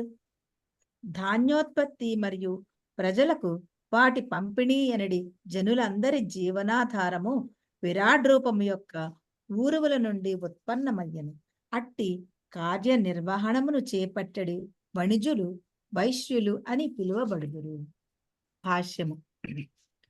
మానవ సంఘమునందలి జీవనాధారము ఇచ్చట స్పష్టముగా విషహ అనగా వ్యవసాయము, వ్యవసాయ ఉత్పత్తుల పంపిణీ అని పేర్కొనబడినది. ఆ కార్యక్రమము రవాణా, వడ్డీ వ్యాపారము మొదలగు వానిని కూడి ఉండును. ఫ్యాక్టరీ అన్నది కృత్రిమ జీవనాధారము మాత్రమే. ముఖ్యముగా అతి పెద్ద కర్మాగారములు సంఘమునందలి సర్వ సమస్యలకు కారణమై ఉన్నవి. వైశ్యుల విషహనందు నియుక్తులైన వారు కర్మలు గోరక్షణము, వ్యవసాయము, వాణిజ్యమని భగవద్గీత యందును తెలుపబడినది. మానవుడు తన జీవనార్థము ఆవు మరియు వ్యవసాయ క్షేత్రముపై నిశ్చింతగా ఆధారపడవచ్చునని మనము ఇదివరకే చర్చించి ఉన్నాము. వడ్డీ వ్యాపారము మరియు రవాణా ద్వారా ఉత్పత్తుల వినిమయము అనున్నది ఈ విధపు జీవనము యొక్క విభాగమై ఉన్నది. వైశ్యులు అనేకముగు ఉపవిభాగములుగా విభజించబడి ఉన్నారు. వారిలో కొందరు క్షేత్రి, భూస్వాములు అని పిలువబడుదురు. మరికొందరు కృష్ణ, పొలము దున్నువారు అని పిలువబడుదురు. ఇంకొందరు తిలవణికులు, ధాన్యమును ఉత్పత్తి చేయువారు అని పిలువబడుదురు. మరికొందరు గంధవణికులు, మసాలా దినుసులు అమ్మెడివారు అని పిలువబడగా ఇంకొందరు సువర్ణ వణికులు, బంగారము వడ్డీ వ్యాపారమునందు వణిజులు అని పిలువబడుదురు. బ్రాహ్మణులు బోధకులుగాను గురువులుగాను వర్తించగా క్షత్రియులు పౌరులను దొంగలు మరియు దుర్మార్గుల హస్తముల నుండి కాపాడుదురు. ఇక వైశ్యులు ఉత్పత్తి మరియు పంపిణీ బాధ్యతను స్వీకరింతురు. ఈ కర్మలలో వేటియందును స్వతంత్రముగా వర్తింపజాలని అల్పజ్ఞ వర్గమునకు చెందిన శూద్రులు తమ జీవనార్థమై 3 ఉన్నత తరగతులను సేవించుటకు ఉద్దేశింపబడిరి. పూర్వకాలమున బ్రాహ్మణులకు అవసరముగు జీవనావసరములన్నింటినీ క్షత్రియులు, వైశ్యులే వసగడివారు. జీవనార్థమును సంపాదించుకుని సమయము బ్రాహ్మణులు కలిగి ఉండకపోవటయే అందులకు కారణము. ఇక క్షత్రియులు వైశ్యుల నుండి, శూద్రుల నుండి పన్నులు వసూలు చేసేవారు. కానీ బ్రాహ్మణులు మాత్రము ఆదాయపు పన్ను భూమి రాబడి చెల్లించుట నుండి మినహాయింపబడివారు. ఆ మానవ సంఘ విధానము ఎంత చక్కగా ఉండెననగా ఎట్టి రాజకీయ, సాంఘిక, ఆర్థిక ఉపద్రవములే ఉండేటివి కావు. అనగా శాంతిమయ మానవ సమాజమును కొనసాగించుటకు వివిధ వర్ణ విభాగములు పరమావశ్యకమై ఉన్నవి. హరే కృష్ణ ప్రభుజీ. దండవత్ ప్రణామం. హరే కృష్ణ ప్రభు. ఒక డౌట్ అడిగిస్తే అవుతాను. చెప్పండి. కృష్ణుడిని అంటే భగవాన్ని ఎరుగని వారు బ్రాహ్మణులుగా గుర్తింపబడతారు. నాకు ఎగ్జాంపుల్ ఏమన్నాండి? భగవానుని ఎరుగని వారు బ్రాహ్మణులుగా గుర్తింపబడరాదు. గుర్తింపబడతా అని రాశారు మీరు. చదువు ఇక్కడ అంటే 239 పేజీలో దేవదేవుడు శ్రీకృష్ణ గురించిన వివరం తెలియని వాడు బ్రాహ్మణుడు కావచ్చునేమో గాని గురువు కాజాడు అన్నాడు. బ్రాహ్మణుడు కావచ్చునేమో అంటే పుట్టుకతో బ్రాహ్మణుడు కావచ్చు. అంతేనా? అంతే.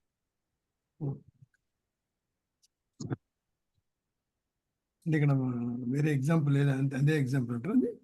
పుట్టుకతో బ్రాహ్మణుడు కావచ్చు. Okay okay, thank you. 33వ శ్లోకం. పద్భ్యాం భగవతో యజ్ఞే శుశ్రూషా ధర్మ సిద్ధయే తస్యాం జాత పురా శూద్రో యదృత్యా తుష్యతే హరిః. అనువాదము: ఎదప ధార్మిక కర్మలను పూర్ణము కావించుటకు దేవదేవుని పాదముల నుండి సేవ ప్రకటమయ్యను. సేవ ద్వారా భగవానుని సంతృప్తిపరిచిన శూద్రులు పాదములందు నెలకొని ఉన్నారు. భాష్యము: సకల జీవులకు నిజముగు సహజ ధర్మం సేవయే. దేవదేవుడు శ్రీకృష్ణునికి సేవను గూర్చుటకే వారు ఉద్దేశింపబడింది. ఆ సేవాభావము ద్వారా వారు ధార్మిక పూర్ణత్వమును బడయగలరు.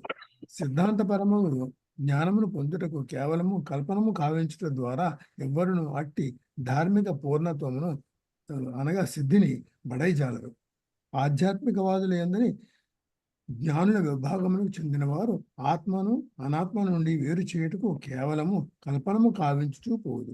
కానీ జ్ఞానము ద్వారా ముక్తిని బడసిన పిమ్మట ఆత్మ యొక్క కర్మలు ఏమిటనే విషయమున వారి చెంత ఎట్టి సమాచారము లేదు.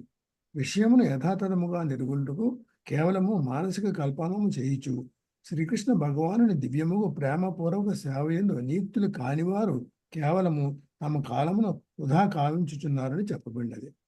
ధర్మమును పూర్ణము కావించుట కొరకే భగవానుని పాదముల నుండి సేవా నియమము ఉత్పన్నమైనదని ఇచ్చట స్పష్టముగా తెలుపబడినది. కానీ ఈ సేవ భౌతిక జగమునందుని సేవాభావనకు భిన్నమైనటిది. భౌతిక జగమునందు ఎవడును సేవకుడు కాకూడదు. ప్రతి ఒక్కడు తాను ప్రభువు కావాలనే కోరుడు. విద్యా స్వామిత్వం అనేది బద్ధజీవుని యొక్క మూల రోగం ఒకటి అందులకు కారణము. భౌతిక జగమున బద్ధజీవుడు ఇతరులపై అధికారం చెలాయింపకూడదు.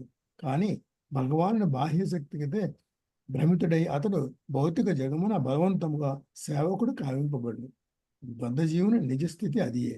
ఇక భగవానునితో ఏకమొకటానే భావన మోహకారక బాహ్యశక్తి యొక్క చివరి వలయై ఉన్నది. మోహితుడగు జీవుడు ఈ భావన కారణమనే తనను తాను ముక్తాత్ముడని మరియు నారాయణతో సమానుడని విద్యగా తలుచుచు బహుబంధమును కొనసాగును. చదవటండి. బ్రాహ్మణుడయ్యును సేవాభావం పెంపొందించుకొనకుండుట కన్నను శూద్రుడు ఒకటే వాస్తవమునకు ఉత్తమమైనది. ఏలైనా అట్టి సేవాభావం ఒకటే దేవదేవునకు శ్రీకృష్ణు సంతృప్తి పరచగలదు. ప్రతి జీవుడు యోగ్య ద్వారా అతడు బ్రాహ్మణుడే అయినప్పటికీ భగవానుని దివ్యము సేవను గ్రహించవలసి ఉన్నది. ఆ సేవా భావనయే జీవుని పూర్ణత్వమే. భగవద్గీత యందు శ్రీమద్ భాగవతము రెండును సమర్థించుచున్నవి. కేవలము అట్టి భగవత్ సేవ ద్వారానే బ్రాహ్మణుడు లేదా క్షత్రియుడు లేదా వైశ్యుడు లేదా శూద్రుడు తన విద్యుక్త ధర్మములను పూర్ణము కావించుకొనగలడు. వైదిక జ్ఞానమునందు తనకు గల పూర్ణత్వము కారణముగా బ్రాహ్మణుడు ఈ సత్యమును తప్పక ఎరుగవలసి ఉన్నది. ఇక ఇతర విభాగముల వారు బ్రాహ్మణులకు వైష్ణవుని నిర్దేశమును అనుసరింపవలను. సాంఘిక నిర్మాణము దృష్ట్యా సమాజమునందరినీ అది పూర్ణము కావించగలదు. క్రమరహితముగు సమాజము సంఘ సభ్యులను గాని భగవానుడు గాని సంతృప్తి పరపజాలదు. ఎవరైనా తాను పూర్ణ బ్రాహ్మణుడు గాని క్షత్రియుడు గాని వైశ్యుడు గాని శూద్రుడు గాని కాకపోయినప్పటికీ తన సాంఘిక స్థితి పూర్ణత్వమును గుర్చి పట్టించుకొనక శ్రీకృష్ణ భగవానుని సేవను చేపట్టినచో పూర్ణ మానవుడు కాగలడు. కేవలము దేవదేవుని యొక్క సేవాభావమును వృద్ధి చేసుకొనుట ద్వారా అతడు దాన్ని సాధించగలడు. హరే కృష్ణ. Thank you. సుజాతామాతాజీ ఉన్నారా? ఉన్నాను ప్రభుజీ. హరే కృష్ణ ప్రభుజీ. 34వ శ్లోకం. ఏతే వర్ణాస్వధర్మేణ యజంతి సగురుం హరిం శ్రద్ధయాత్మ విశుద్ధ్యర్థం యజ్ఞాతా సహ వృత్తిభిః. ఈ వివిధ వర్ణములు తమ స్వధర్మములు మరియు జీవన స్థితులతో పాటుగా దేవదేవుని నుండి ఉత్పన్నమైనవి. కనుక బద్ధరహిత జీవనము మరియు ఆత్మానుభవము కొరకు మనుజుడు గురువు నిర్దేశమున దేవదేవుడు హరిని అర్చింపవలెను. భాష్యం.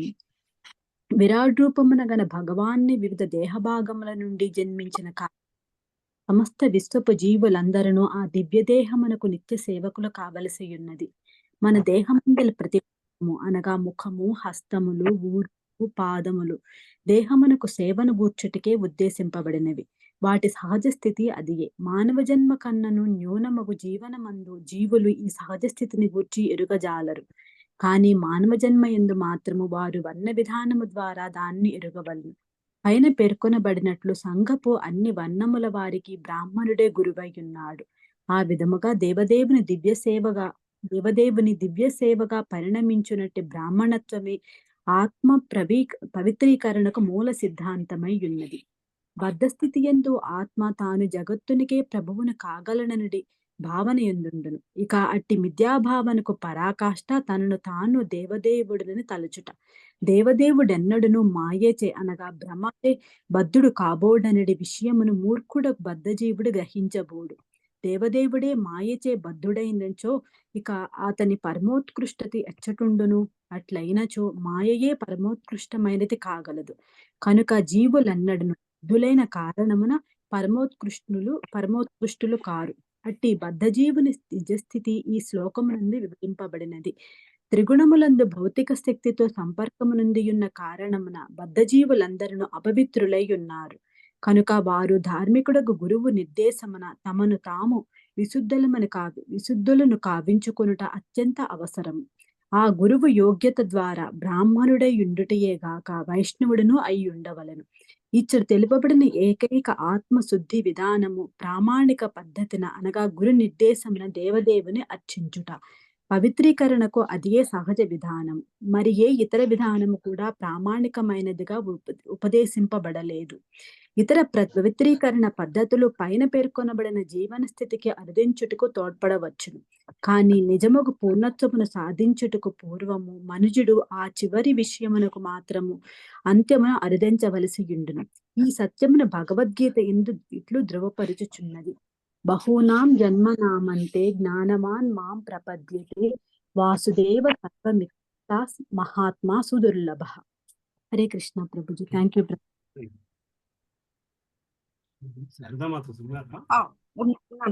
హరే కృష్ణ. దండవత్. ఏతక్షత్తర్భగవతో దైవ కర్మాత్మ రూపిణః కహః శ్రద్ధద్యాదుపాకర్తుం యోగమాయా బలోదయం. ఓ విదుర, దేవదేవుని అంతరంగిక శక్తి ద్వారా ప్రకటమైనట్టి విరాట్ రూపము యొక్క కాలము, కర్మ, శక్తిని ఎవడు అంచనా వేయగలడు, గణింపగలడు? భాష్యము. మండూక స్వభావులకు తత్వవేత్తలు విరాట్ రూప విషయమును దేవదేవుని అంతరంగిక శక్తియగు యోగమాయ ద్వారా ప్రదర్శితమైన విశ్వరూపము గూర్చి తమ మానసిక కల్పనలను కొనసాగించుచు పోవచ్చును గాని నిజమునకు అట్టి విస్తృత ప్రదర్శనను ఎవ్వరునూ గణింపజాలరు. భగవద్గీత 11వ అధ్యాయము 16వ శ్లోకము యందు అర్జునుడు మాన్యుడైనట్టి భక్తుడు ఇట్లు పలికియున్నాడు.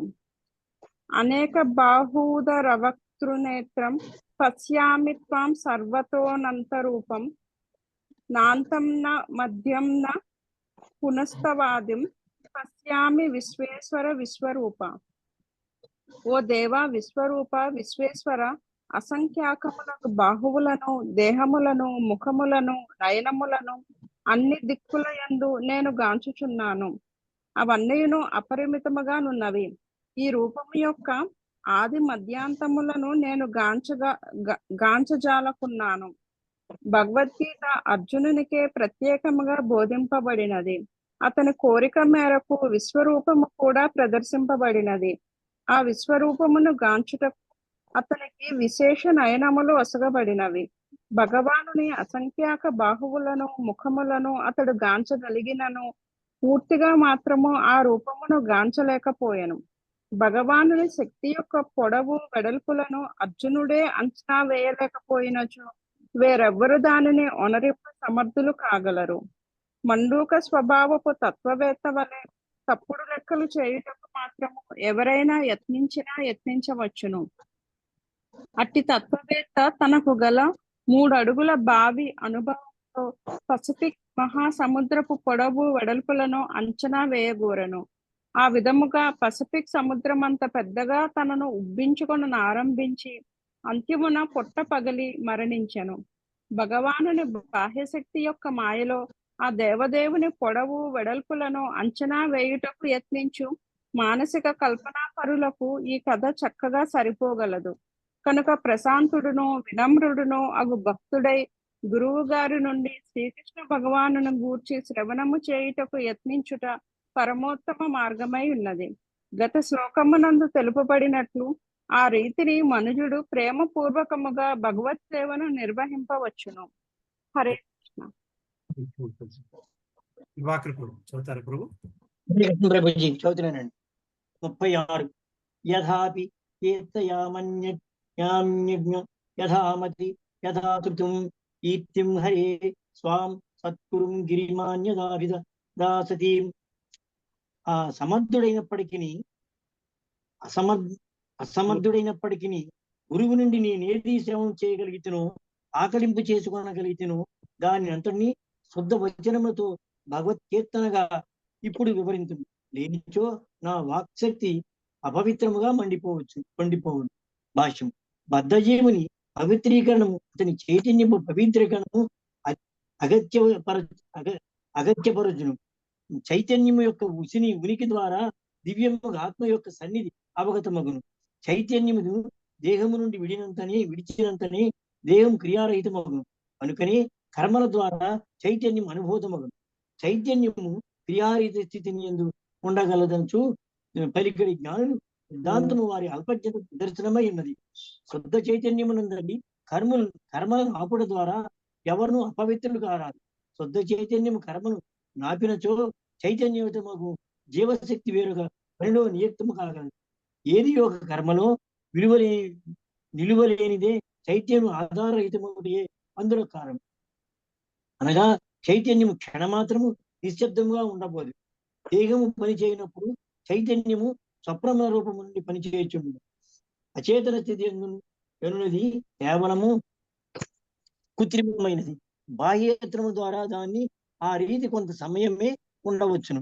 కానీ మందు యొక్క మత్తు తొలగించినంతనే లేదా మనుడి మేల్కొంచినంతనే చైతన్యం తిరిగి ఉత్సాహంగా పనిచేయదు.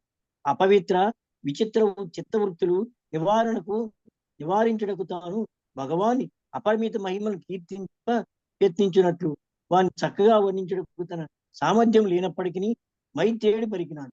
ఆ భగవత్కీర్తనను పరిశోధనా ఫలము గాక ప్రామాణిక గురి నుండి చేయబడు వినమ్రపూర్వకమైన శ్రవణ ఫలమై ఉన్నది. గురువు గారి నుండి విన్నంతయు వల్లించుడు కూడా మనుషులు సాధ్యపడకపోవచ్చు. కానీ నిష్కపట యత్నముతో సాధ్యమైనంతగా దాన్ని అతడు వర్ణింపవచ్చు.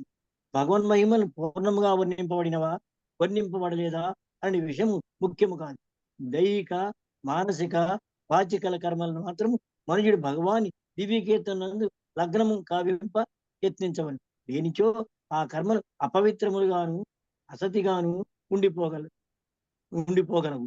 మనస్సు వాక్కును భగవత్ సేవయందు నియుక్తము కావించే విధానము ద్వారానే బద్ధజీవులు అత్యుత్తము శుద్ధపడగలదు.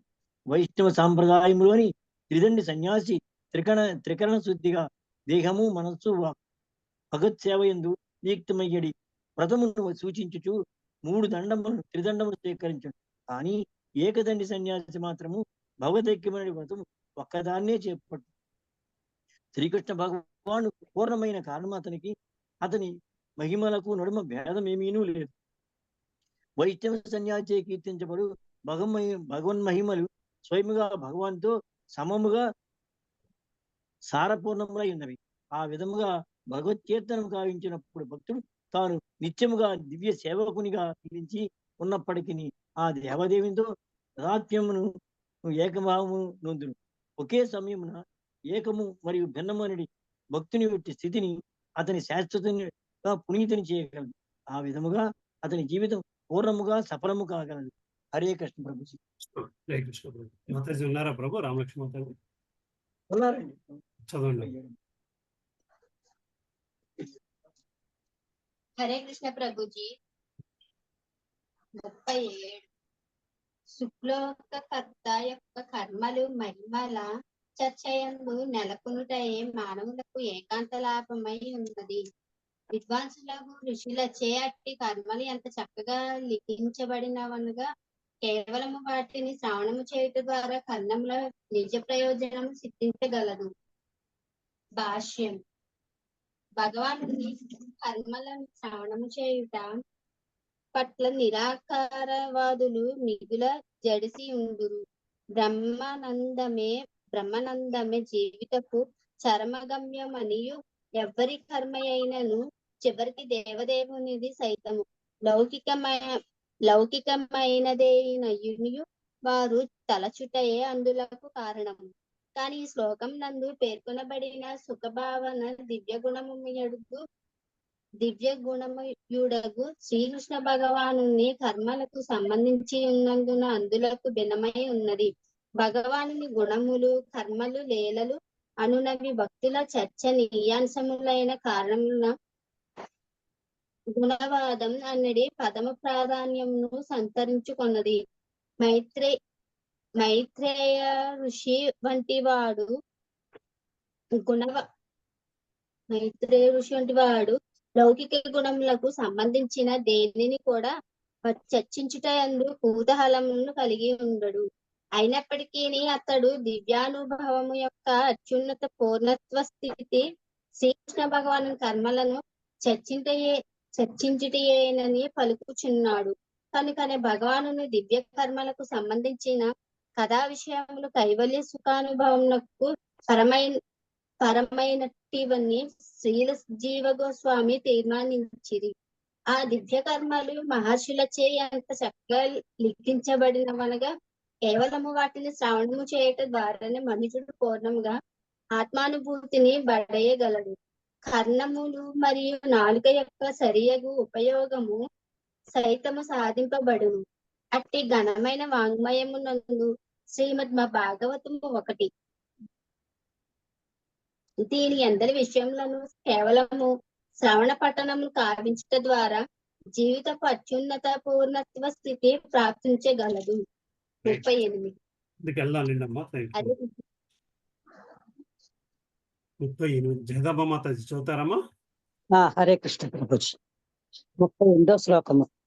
ఆత్మనో వసుతో వత్స మహిమా కవినాదిన సంవత్సర సహస్రాంతే యోగ విపక్వయా. భాష్యం. అబో వత్స 1000 దివ్య సంవత్సరములు పరిపక్వ జ్ఞానానంతరము ఆదికవి బ్రహ్మదేవుడు తెలుసుకున్నదేమనగా పరమాత్మని మహిమలు అచించమనియే. భాష్యము. తత్వము మానసిక కల్పనము ద్వారా పరమాత్మని ఎరుగోడు మండూక స్వభావ తత్వవేత్తలు కొందరు కలరు. భగవన్ మహిమలు అచించములు లేదా ఊహాతీతములు భక్తులు అనగా భగవాన్ని గురించి కొద్దిపాటి జ్ఞానం కలిగిన వారు అంగీకరించినప్పుడు అట్టి మండూక స్వభావ తత్వవేత్తలు వారిని తీవ్రముగా విమర్శించరు. పసిఫిక్ మహాసముద్రం పొడవు వెడల్పలను అంచనా వేయ యత్నించిన కోపసమండూకమును బోరడి అట్టి తత్వవేత్తలు ఆదికవి బ్రహ్మదేవుని వంటి భక్తుల నుండి ఉపదేశములను గ్రహించుటకు బదులు నిష్ఫలముకు మానసిక కల్పన వంటి కష్టమును తలకెత్తుకుందరు. బ్రహ్మదేవుడు 1000 దివ్య సంవత్సరములు తీవ్రతరముకు జ్ఞానమును అందించిన అయినను అతడు తెలిపింది ఏమనగా భగవన్ మహిమలు అచించములనియే. కనుక మండూక స్వభావ తత్వవేత్తలు తమ మానసిక కల్పన ద్వారా ఏం పొందనాశించగలరు? మనోకల్పనాపరుడు అనగా ముని కల్పనాగా గమనమున మనోవేగము లేదా వాయువేగంతో కోట్లాది సంవత్సరం వివరించను చివరికి కనుగొని విషయము అది అచించమేనని బ్రహ్మ సంహిత తెలుపండి. కానీ భక్తులు మాత్రము అట్టి భగవద్ జ్ఞాన అన్వేషణలో కాలం వృధా చేయక ప్రామాణిక భక్తుల నుండి భగవన్ మహిమలను నమ్రతతో శ్రవణం చేయుదురు. ఆ విధముగా వారు శ్రవణ కీర్తన విధానమునందు దివ్యానందం అనుభవించరు. భక్తులు అట్టి భక్తిమయ కర్మలను శ్రీకృష్ణ భగవాన్ ఆమోదించినట్లు ఇటు పలికిన్నాడు. మహాత్మా నస్తమా పార్థ దైవీ ప్రకృతి ఆశ్రిత భజంచన్య మనసో జ్ఞాత్వా భూతాదిమవ్యయం సతతం కీర్తి ఎంతో మా ఎంత యతంతశ్చ దృఢవ్రత నమస్సంచస్తమాం భక్త నిత్యుక్త ఉపాసతే. భగవాన్ విశుద్ధ భక్తులు పరాప్రకృతిని ఆశ్రయింతుడు. ఆ పరాప్రకృతే లక్ష్మీదేవి, సీతాదేవి, శ్రీమతి రాధారాణి లేదా శ్రీమతి రుక్మిణీదేవి నుంచి పిలువబడను. ఆ విధముగా వారు నిజముగా మహాత్ములగుతురు. మహాత్ములైన వారు మానసిక కల్పన ముందు ప్రియమును కలిగి ఉండక వాస్తవముగా అనన్యముగా భక్తి సేవను చేపట్టుకురు. ఈ దివ్య విధానం వారికి తగినంత భగవద్విజ్ఞానమును పొసగలదు. భగవానుడు కొద్దిగానే తెలియబడు అనొచ్చు. అది కేవలం భక్తి యోగం ద్వారానే అన్య విధానం కాకపోతే అందులో కారణం. మనుషుడు మానసిక కల్పన కావించు పోయి తన జీవిత విలువైన కాలమును వృధాపరచు కొరగోరించో అట్లు కావించుకొనవచ్చును. కానీ భగవానుని పరిధిలోనికి ప్రవేశించట్లో అది ఎవ్వరికీ తోడ్పడజాలదు. అయినను మహాత్ములు మాత్రము మానసిక కల్పన ద్వారా భగవాన్ని ఎరుగుదురు. దాని యందు వారి అభిరుచిని కనబరచరు. ఏలైన భక్తులు మరియు దానవులతో గల దివ్య వ్యవహారములందు భగవాన్ దివ్యకర్మలు గూర్చి శ్రవణం చేయటం ఎందే వారు ఆనందం అనుభవించరు. ఆ రెండింటి అందులో వారు ఆనందం కొరచు ఈ జన్మమందును మరియు ఈ జన్మము పిదపయు సుఖభాగులగుదురు. హరే కృష్ణ. సుబ్బలక్ష్మి మాతాజీ ఉన్నారమ్మా? చదువుతాం ప్రభుజీ. 39వ శ్లోకము. అతో భగవతో మాయినామపి మోహిని యత్స్వయం చాత్మవత్యాత్మాన వేద కిముతా పరే. భగవానుని అద్భుతమగు శక్తి మాయావులకు సైతము మోహకారకమై ఉన్నది. ఆ శక్తి ఆత్మతృప్తుడగు భగవానునికి కూడా విదితము కానట్టిదన్నచో నిక్కముగా అన్యులకు విదితము కానట్టిదే అయ్యున్నది. భాష్యము. విజ్ఞాన శాస్త్రము మరియు గణిత శాస్త్రమునకు చెందిన మండూక స్వభావపు తత్వవేత్తలు లౌకిక జగడాల మారులు దేవదేవుడగు శ్రీకృష్ణుని అచింత్య శక్తిని విశ్వసింపరు. కానీ కొన్ని మార్లు వారు ప్రకృతి మరియు మానవుని అద్భుత మాయాబలముచే చకితులగుచుందురు. కానీ లౌకిక జగత్తునందు అట్టి జగడాల మారులు ఇంద్రజాలకులు నిజమునకు భగవానుని మాయాజాలము చేతనే చకితులైనట్టి వారు.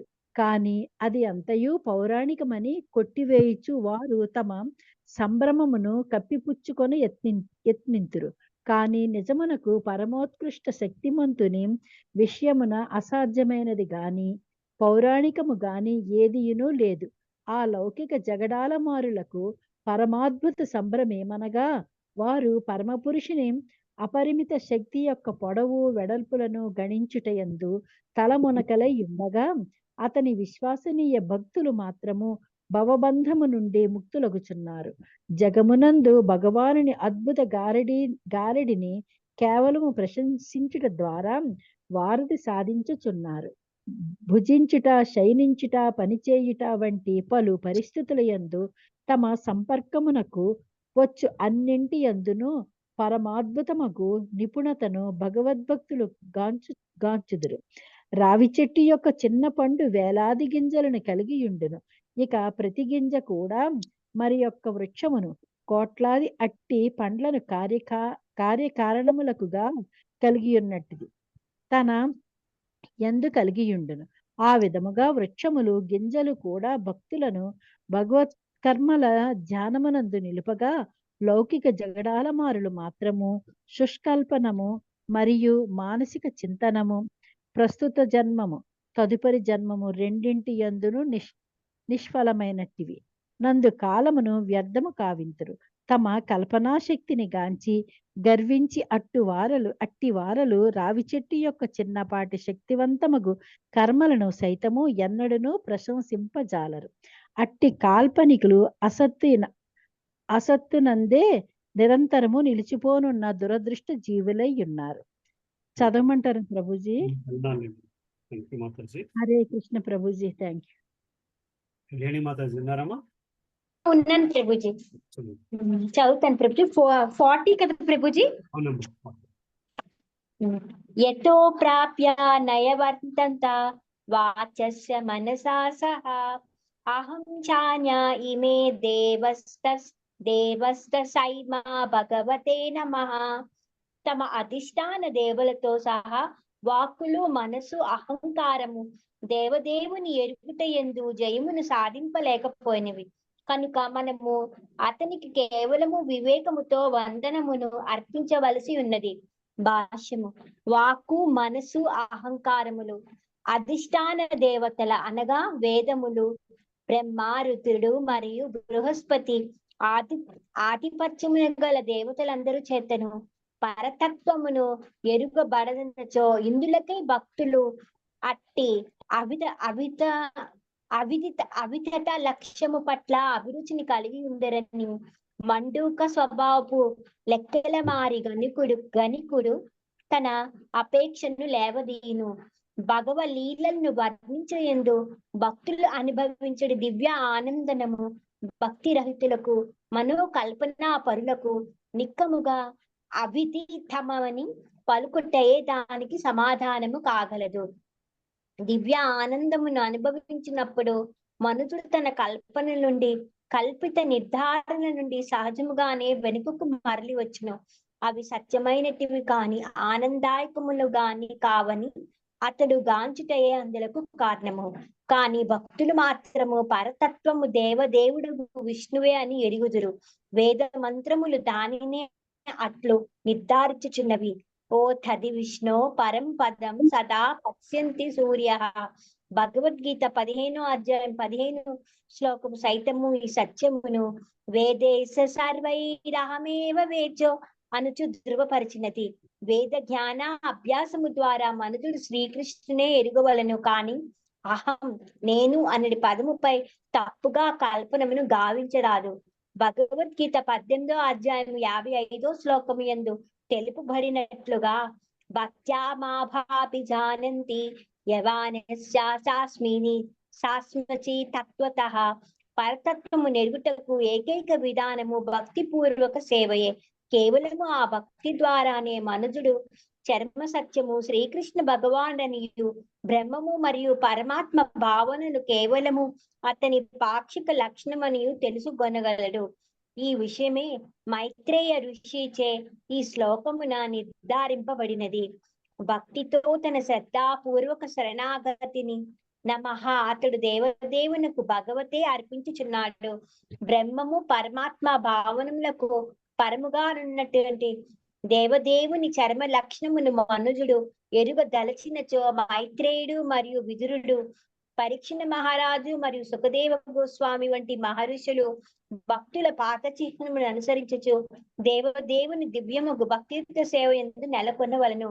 శ్రీమద్ భాగవతం నందు విశ్వరూప సృష్టి అని తృతీయ స్కందములోని 6వ అధ్యాయమునకు భక్తి వేదాంత భాష్యము సమాప్తము. ప్రభుజీ ఉన్నారండి. ఉన్నారమ్మా? సరే, నెక్స్ట్ వెళ్ళిపోదాం. ఇద్దరిని మరికొన్ని హరే కృష్ణ ప్రభు చదువు. హరే కృష్ణ ప్రభుజీ. 1, 2 చదవమంటారా?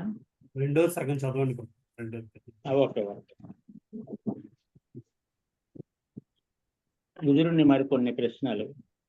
శ్రీ సుఖదేవ గోస్వామి ఇప్పుడు పలికను, ఓ రాజా, మైత్రేయుని ఆ విధముగా పలికినప్పుడు ద్వైపాయన వ్యాసుని విజ్ఞుడకు పుత్రుడైన విదురుడు ప్రియమును కలిగించే రీతిలో అభ్యర్థనగా ఈ కింది ప్రశ్న అడిగాను. విదురుడు పలికెను, ఓ బ్రాహ్మణోత్తమ, పూర్వ పురుషోత్తముడకు భగవానుడు పూర్ణుడని చిరత్మాత్ముడు అవికారుడు అయినందున ఏ విధముగా ప్రకృతి గుణములో మరియు వాటి కర్మలతో సంబంధమును కలిగి ఉండును. ఒకవేళ అది అతని లీల అయినచో వికారరహితుడైన వాని కర్మలు ఏ విధముగా కొనగూడుచు నిర్గుణము స్వభావముగా ప్రదర్శించును. భాష్యము. గడిచిన అధ్యాయమునందు వర్ణించబడినట్లు పరమాత్ముడు దేవదేవుడు మరియు జీవుల నడుమ భేదమేమనగా జగత్ సృష్టి యందు భగవానుని కర్మలు అతని వివిధ శక్తుల ద్వారా నిర్వహించబడును. కానీ అప్రకటనము జీవులకు మోహకారమై ఉండును. అనగా భగవానుడు ఆ శక్తులన్నింటికీ ప్రభువు కాగా జీవులు వాని ఆధీనమున ఉండునట్టి వారై ఉన్నారు. ధరిత్రిపై అవతరించినప్పుడు లేదా తన సమస్త శక్తులతో స్వయముగా ప్రకటితమైనప్పుడు భగవానుడు సైతము సాధారణ జీవి వలనే మాయచే ప్రభావితమడి అపోహను విదురుడు దివ్య కర్మలను పూర్చి పలు ప్రశ్నలు నడుగుట ద్వారా తొలగించుకున్నాడు. భగవానుడు స్థితి జీవుల స్థితి ఒకటేనని భావించడి అల్పజ్ఞ తత్వవేత్తల సాధారణ అంచనా ఇదే. అటువంటి వాదనము మైత్రేయ ఋషి ఖండించినట్లుగా విదురుడు శ్రవణము చేశాను. శ్రీకృష్ణ భగవానుడు ఈ శ్లోకమునందు చిన్మాత్ముడు పూర్ణుడు అని వర్ణించబడినాడు. అట్టి పురుషోత్తముడు పలు అద్భుతములైన విషయాలను తాత్కాలికమైనవి శాశ్వతమైనవి రెండింటికి స్మృజించి వ్యక్తపరచుటకు అపరిమిత శక్తులను కలిగి ఉండను. ఈ భౌతిక జగత్తు అతని బాహ్య శక్తి యొక్క సృష్టి అయిన కారణమున తాత్కాలికమైనదిగా గోచరించింది. ఇది కొన్ని సమయములందు ప్రకటకమై కొంత సమయము పోషించబడి తిరిగి లయించి అతని శక్తి ఎందే నిక్షిప్తమగను. ఇదే విషయము భగవద్గీత 8.19 నందు భూత్వా ప్రలీయతే అని వర్ణితమైనది. కానీ అతని ఆంతరంగిక శక్తి యొక్క సృష్టి యొక్క ఆధ్యాత్మిక జగత్తు మాత్రము భౌతిక జగత్తు వలె తాత్కాలిక ప్రకటము కాదు.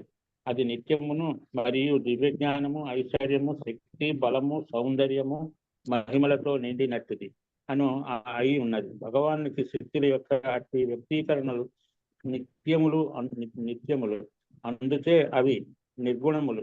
సమస్త గుణముల గుణదేశముల నుండి చివరికి తత్వగుణముల నుండి సైతము విడివెత్తు ఉన్నవి అని పిలువబడు. ఆధ్యాత్మిక జ్ఞానము భౌతికముకు సత్వగుణమునకు సైతము పరమై ఉన్నందున మార్పు రహితమై ఉన్నది. భగవానుడు అటువంటి నిత్యము వికారరహితముకు గుణములను కలిగి ఉన్నవాడైనందున ఏనాడును భౌతిక ప్రభావము వంటి దానికి ఆధీనుడు కాబోడు. అట్టి ఎడ అతని కర్మలు మరియు రూపము మాయా ప్రభావమున ఉన్నట్లుగా జీవ విషయమున ఆ రీతిగానే ఉండను. ఎట్లు ఊహించగలము? హరే కృష్ణ ప్రభు. హరే కృష్ణ ప్రభుజీ. మాయల మారి లేదా ఇంద్రజాలకుడు తన కర్మలచే కలలచే పెక్కు అద్భుతములను ప్రదర్శించును. తన మాయాజాలముచే అతడు ఆవుగా మారవచ్చును, అయినను అతడు ఆ గోవు కాబోడు. కానీ అదే సమయమున ఇంద్రజాలకునిచే ప్రదర్శితమైన ఆవు అతనికి అభిన్నమై ఉండును. అదే విధముగా భగవాను నుండి ఉత్పన్నమైన కారణమున భౌతిక శక్తి ఆ దేవదేవునికి అభిన్నమై ఉన్నది. కానీ అదే సమయమున ఆ శక్తి వ్యక్తీకరణము దేవదేవుడు కాబోదు. అనగా శ్రీకృష్ణ భగవాన్ని దివ్య జ్ఞానము మరియు శక్తి సర్వదా ఏకరీతిగా నిలిచియుండును. భౌతిక జగమునందు ప్రదర్శితమైనప్పుడును అవి మార్పు రహితముగా నుండును. భగవద్గీత యందు తెలుపబడినట్లుగా భగవానుడు తన అంతరంగిక శక్తి ద్వారా ధరిత్రిపై అవతరించును. తత్కారణమున అతడు భౌతికముగా కలుషితులగుట, మార్పు చెందుట లేదా ప్రకృతి త్రిగుణములచే ప్రభావితులగుట ఎనని ప్రశ్నయే ఉదయించదు. తన అంతరంగిక శక్తి ద్వారా అతడు సగుణుడై ఉన్నాడు. కానీ భౌతిక శక్తి సంపర్కమున లేనందున అదే సమయమున అతడు నిర్గుణుడు కూడా అయ్యున్నాడు. బందీ గృహమునందరి నిబంధనలు రాజు చట్టముచే దండింపబడిన బందీలకే చెందినట్టువి. అట్టి నిబంధనలచే రాజు ఎన్నడనూ ప్రభావితుడు కాబోడు. ఇచ్చానుసారము అతడు బందీ గృహమును దర్శించినప్పటికీ దాని ప్రభావమునకు లోను కాడు. భగవాన్ని షడ్ విభూతులు అతనికి అభిన్నమని విష్ణు పురాణం నందు తెలుపబడినది. జ్ఞానము, బలము, ఐశ్వర్యము, ఓజస్సు, సౌందర్యము, వైరాగ్యము అనడి ఆ విభూతులు దేవదేవునితో సమానమై ఉన్నవి. అట్టి విభూతులను అతడు భౌతిక జగమునందు స్వయముగా ప్రదర్శించినప్పుడు ప్రకృతి త్రిగుణములతో వాటికెట్టి సంబంధము ఉండదు. భగవాని కర్మలు సర్వదా దివ్యముడే. భౌతిక జగమునందు ప్రదర్శింపబడినప్పుడును ఎనడి విషయమున చిన్మాత్ర అనేది పదము పూచి అయి ఉన్నది. ఆ కర్మలు స్వయము దేవదేవునితో సమానమై ఉన్నవి. లేని ఎడల సుఖదేవ గోస్వామి వంటి ముక్తులకు భక్తులు వాటిచే ఆకర్షితులయ్యేది వారు కారు. భగవాని కర్మలు ఏ విధముగా గుణాధీనములై ఉండవగలవు అనుచు అల్పజ్ఞులకు వారిచే ఆ రీతిగానే కొన్ని మార్లు తప్పుగా ఊహించబడుచుండును. విదురుడు ప్రశ్నించుచున్నాడు. భౌతిక గుణముల మత్తు దేహము మరియు ఆత్మ నడుమ గల భేదము వలనే కలుగుచున్నది. బద్ధ జీవుని కర్మలన్నీయు గుణ మాధ్యముననే ప్రదర్శితమయ్యేది కారణమున వికృతముగా గోచరించును. కానీ భగవాని దేహము మరియు స్వయం భగవానుడు ఒకటే అయిన కారణమున భగవత్ కర్మలు ప్రదర్శితమైనప్పుడు అవి నిక్కము అన్ని విధములుగా ఆ దేవదేవునికి అభిన్నమై ఉండెను. సారాంశం ఏమనగా భగవాన్ని కర్మలను భౌతికములని భావించువారు నిక్కముగా పొరపడినట్టు వారే. చైతన్య ప్రభుజీ ముందర వెళ్దాం. మూడోది సరే. హరే కృష్ణ ప్రభు. రామతులసి మాత అంటే వైఫై రావట్లేదు ప్రభు, వాళ్ళకి సిగ్నల్ ప్రాబ్లం ఉంది. నేను చదువుతాను ప్రభు. 3వ శ్లోకం. క్రీడేచ్ఛ కారణమున బాలురు ఇతర బాలులతో లేదా పలు విధములుగా క్రీడించుటకు ఉత్సాహవంతులై ఉందురు. కానీ భగవానునకు అట్టి కోరిక ఉండే అవకాశమే లేదు. ఏలననా అతడు సదా ఆత్మతృప్తుడును మరియు సమస్తము నుండి నివృత్తుడును అయ్యున్నాడు. భాష్యము. పూర్ణ పురుషోత్తముడగు శ్రీకృష్ణ భగవానుడు అద్వితీయుడైన కారణమున అతనికి అన్యముగా వేరేదీను నిలిచి ఉండేది అవకాశమే లేదు. ఉష్ణము మరియు కాంతి రూపమున అగ్ని విస్తరించేది రీతిగా అతడు తన శక్తుల ద్వారా స్వీయ విస్తృతములు రూపములోనికి విస్తరించును. భగవానునికి అన్యముగా వేరొక అస్తిత్వం లేని కారణమున దేనితోనైనను భగవానుని సహచర్యము స్వయముగా తనతోనే అతని సహచర్యమును సూచించును. ఈ విషయమున శ్రీకృష్ణుడు భగవద్గీత 9.4 యందు ఇట్లా పలికి ఉన్నాడు. మయ్యా తతమిదం సర్వం జగద్ధవ్యక్తమూర్తినా మత్స్థానే సర్వభూతాని చాహం తేష్వస్థితః. జగద్వ్యక్తీకరణం అంతయు స్వయముగా భగవానుని విస్తారమే అయి ఉన్నది. అన్నీయును అతని యందే స్థితమై ఉండును. అతడు మాత్రము వాని యందు లేడు. భగవానుని ఆసక్తి మరియు వైరాగ్యములు వైభవ మదియే అతడు సమస్తము ఎడను ఆసక్తుడై ఉన్నాడు. అయినను సమస్తము నుండి విరాగుడై ఉన్నాడు. 4వ శ్లోకం చదవనా ప్రభు? 4వ శ్లోకం. త్రిగుణమయమగు ఆత్మమాయ ద్వారా అతడు ఈ విశ్వపు సృష్టిని సంభవింపజేసెను. ఆమె ద్వారా అతడు సృష్టిని పోషించి మరల దానిని విపర్యయముగా లయింపజేయును. భాష్యము. అనుకరణ ద్వారా భగవానునితో ఏకమగుదుమనేడి భ్రాంతిమయ ఆలోచన యందు మునిగి ఉండేడి జీవుల కొరకే ఈ విశ్వము సృష్టించబడినది.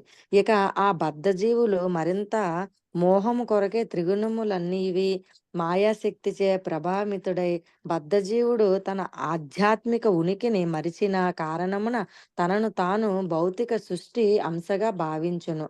ఆ విధముగా అతడు జన్మాంతరములు భౌతిక కర్మలలో చిక్కుపడిపోవెను.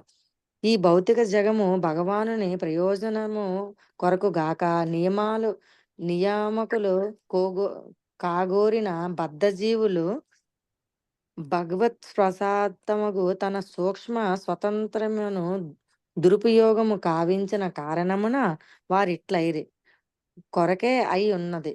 ఆ విధముగా బద్ధజీవుడు నిరంతరము జన్మ మృత్యువులకు లోనగుచుందురు. హరే కృష్ణ ప్రభు. ఇంకెవరున్నారమ్మా చదవలసిన వాళ్ళు? హరే కృష్ణ. సుబ్బారెడ్డి ప్రభు. థ్యాంక్ యూ ప్రభు ఫర్ జాయినింగ్. హరే కృష్ణ. ఎవరు లేనట్టే ఉన్నారు నాన్న. ఇక్కడితో ఆపుదాం అయితే, సరేనా? ఇన్ని క్వశ్చన్స్ ఏమన్నాయా?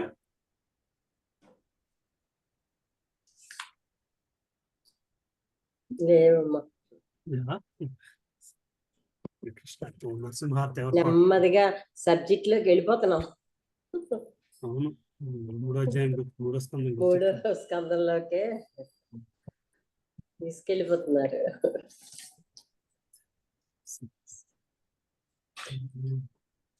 పాడినా అమ్మా?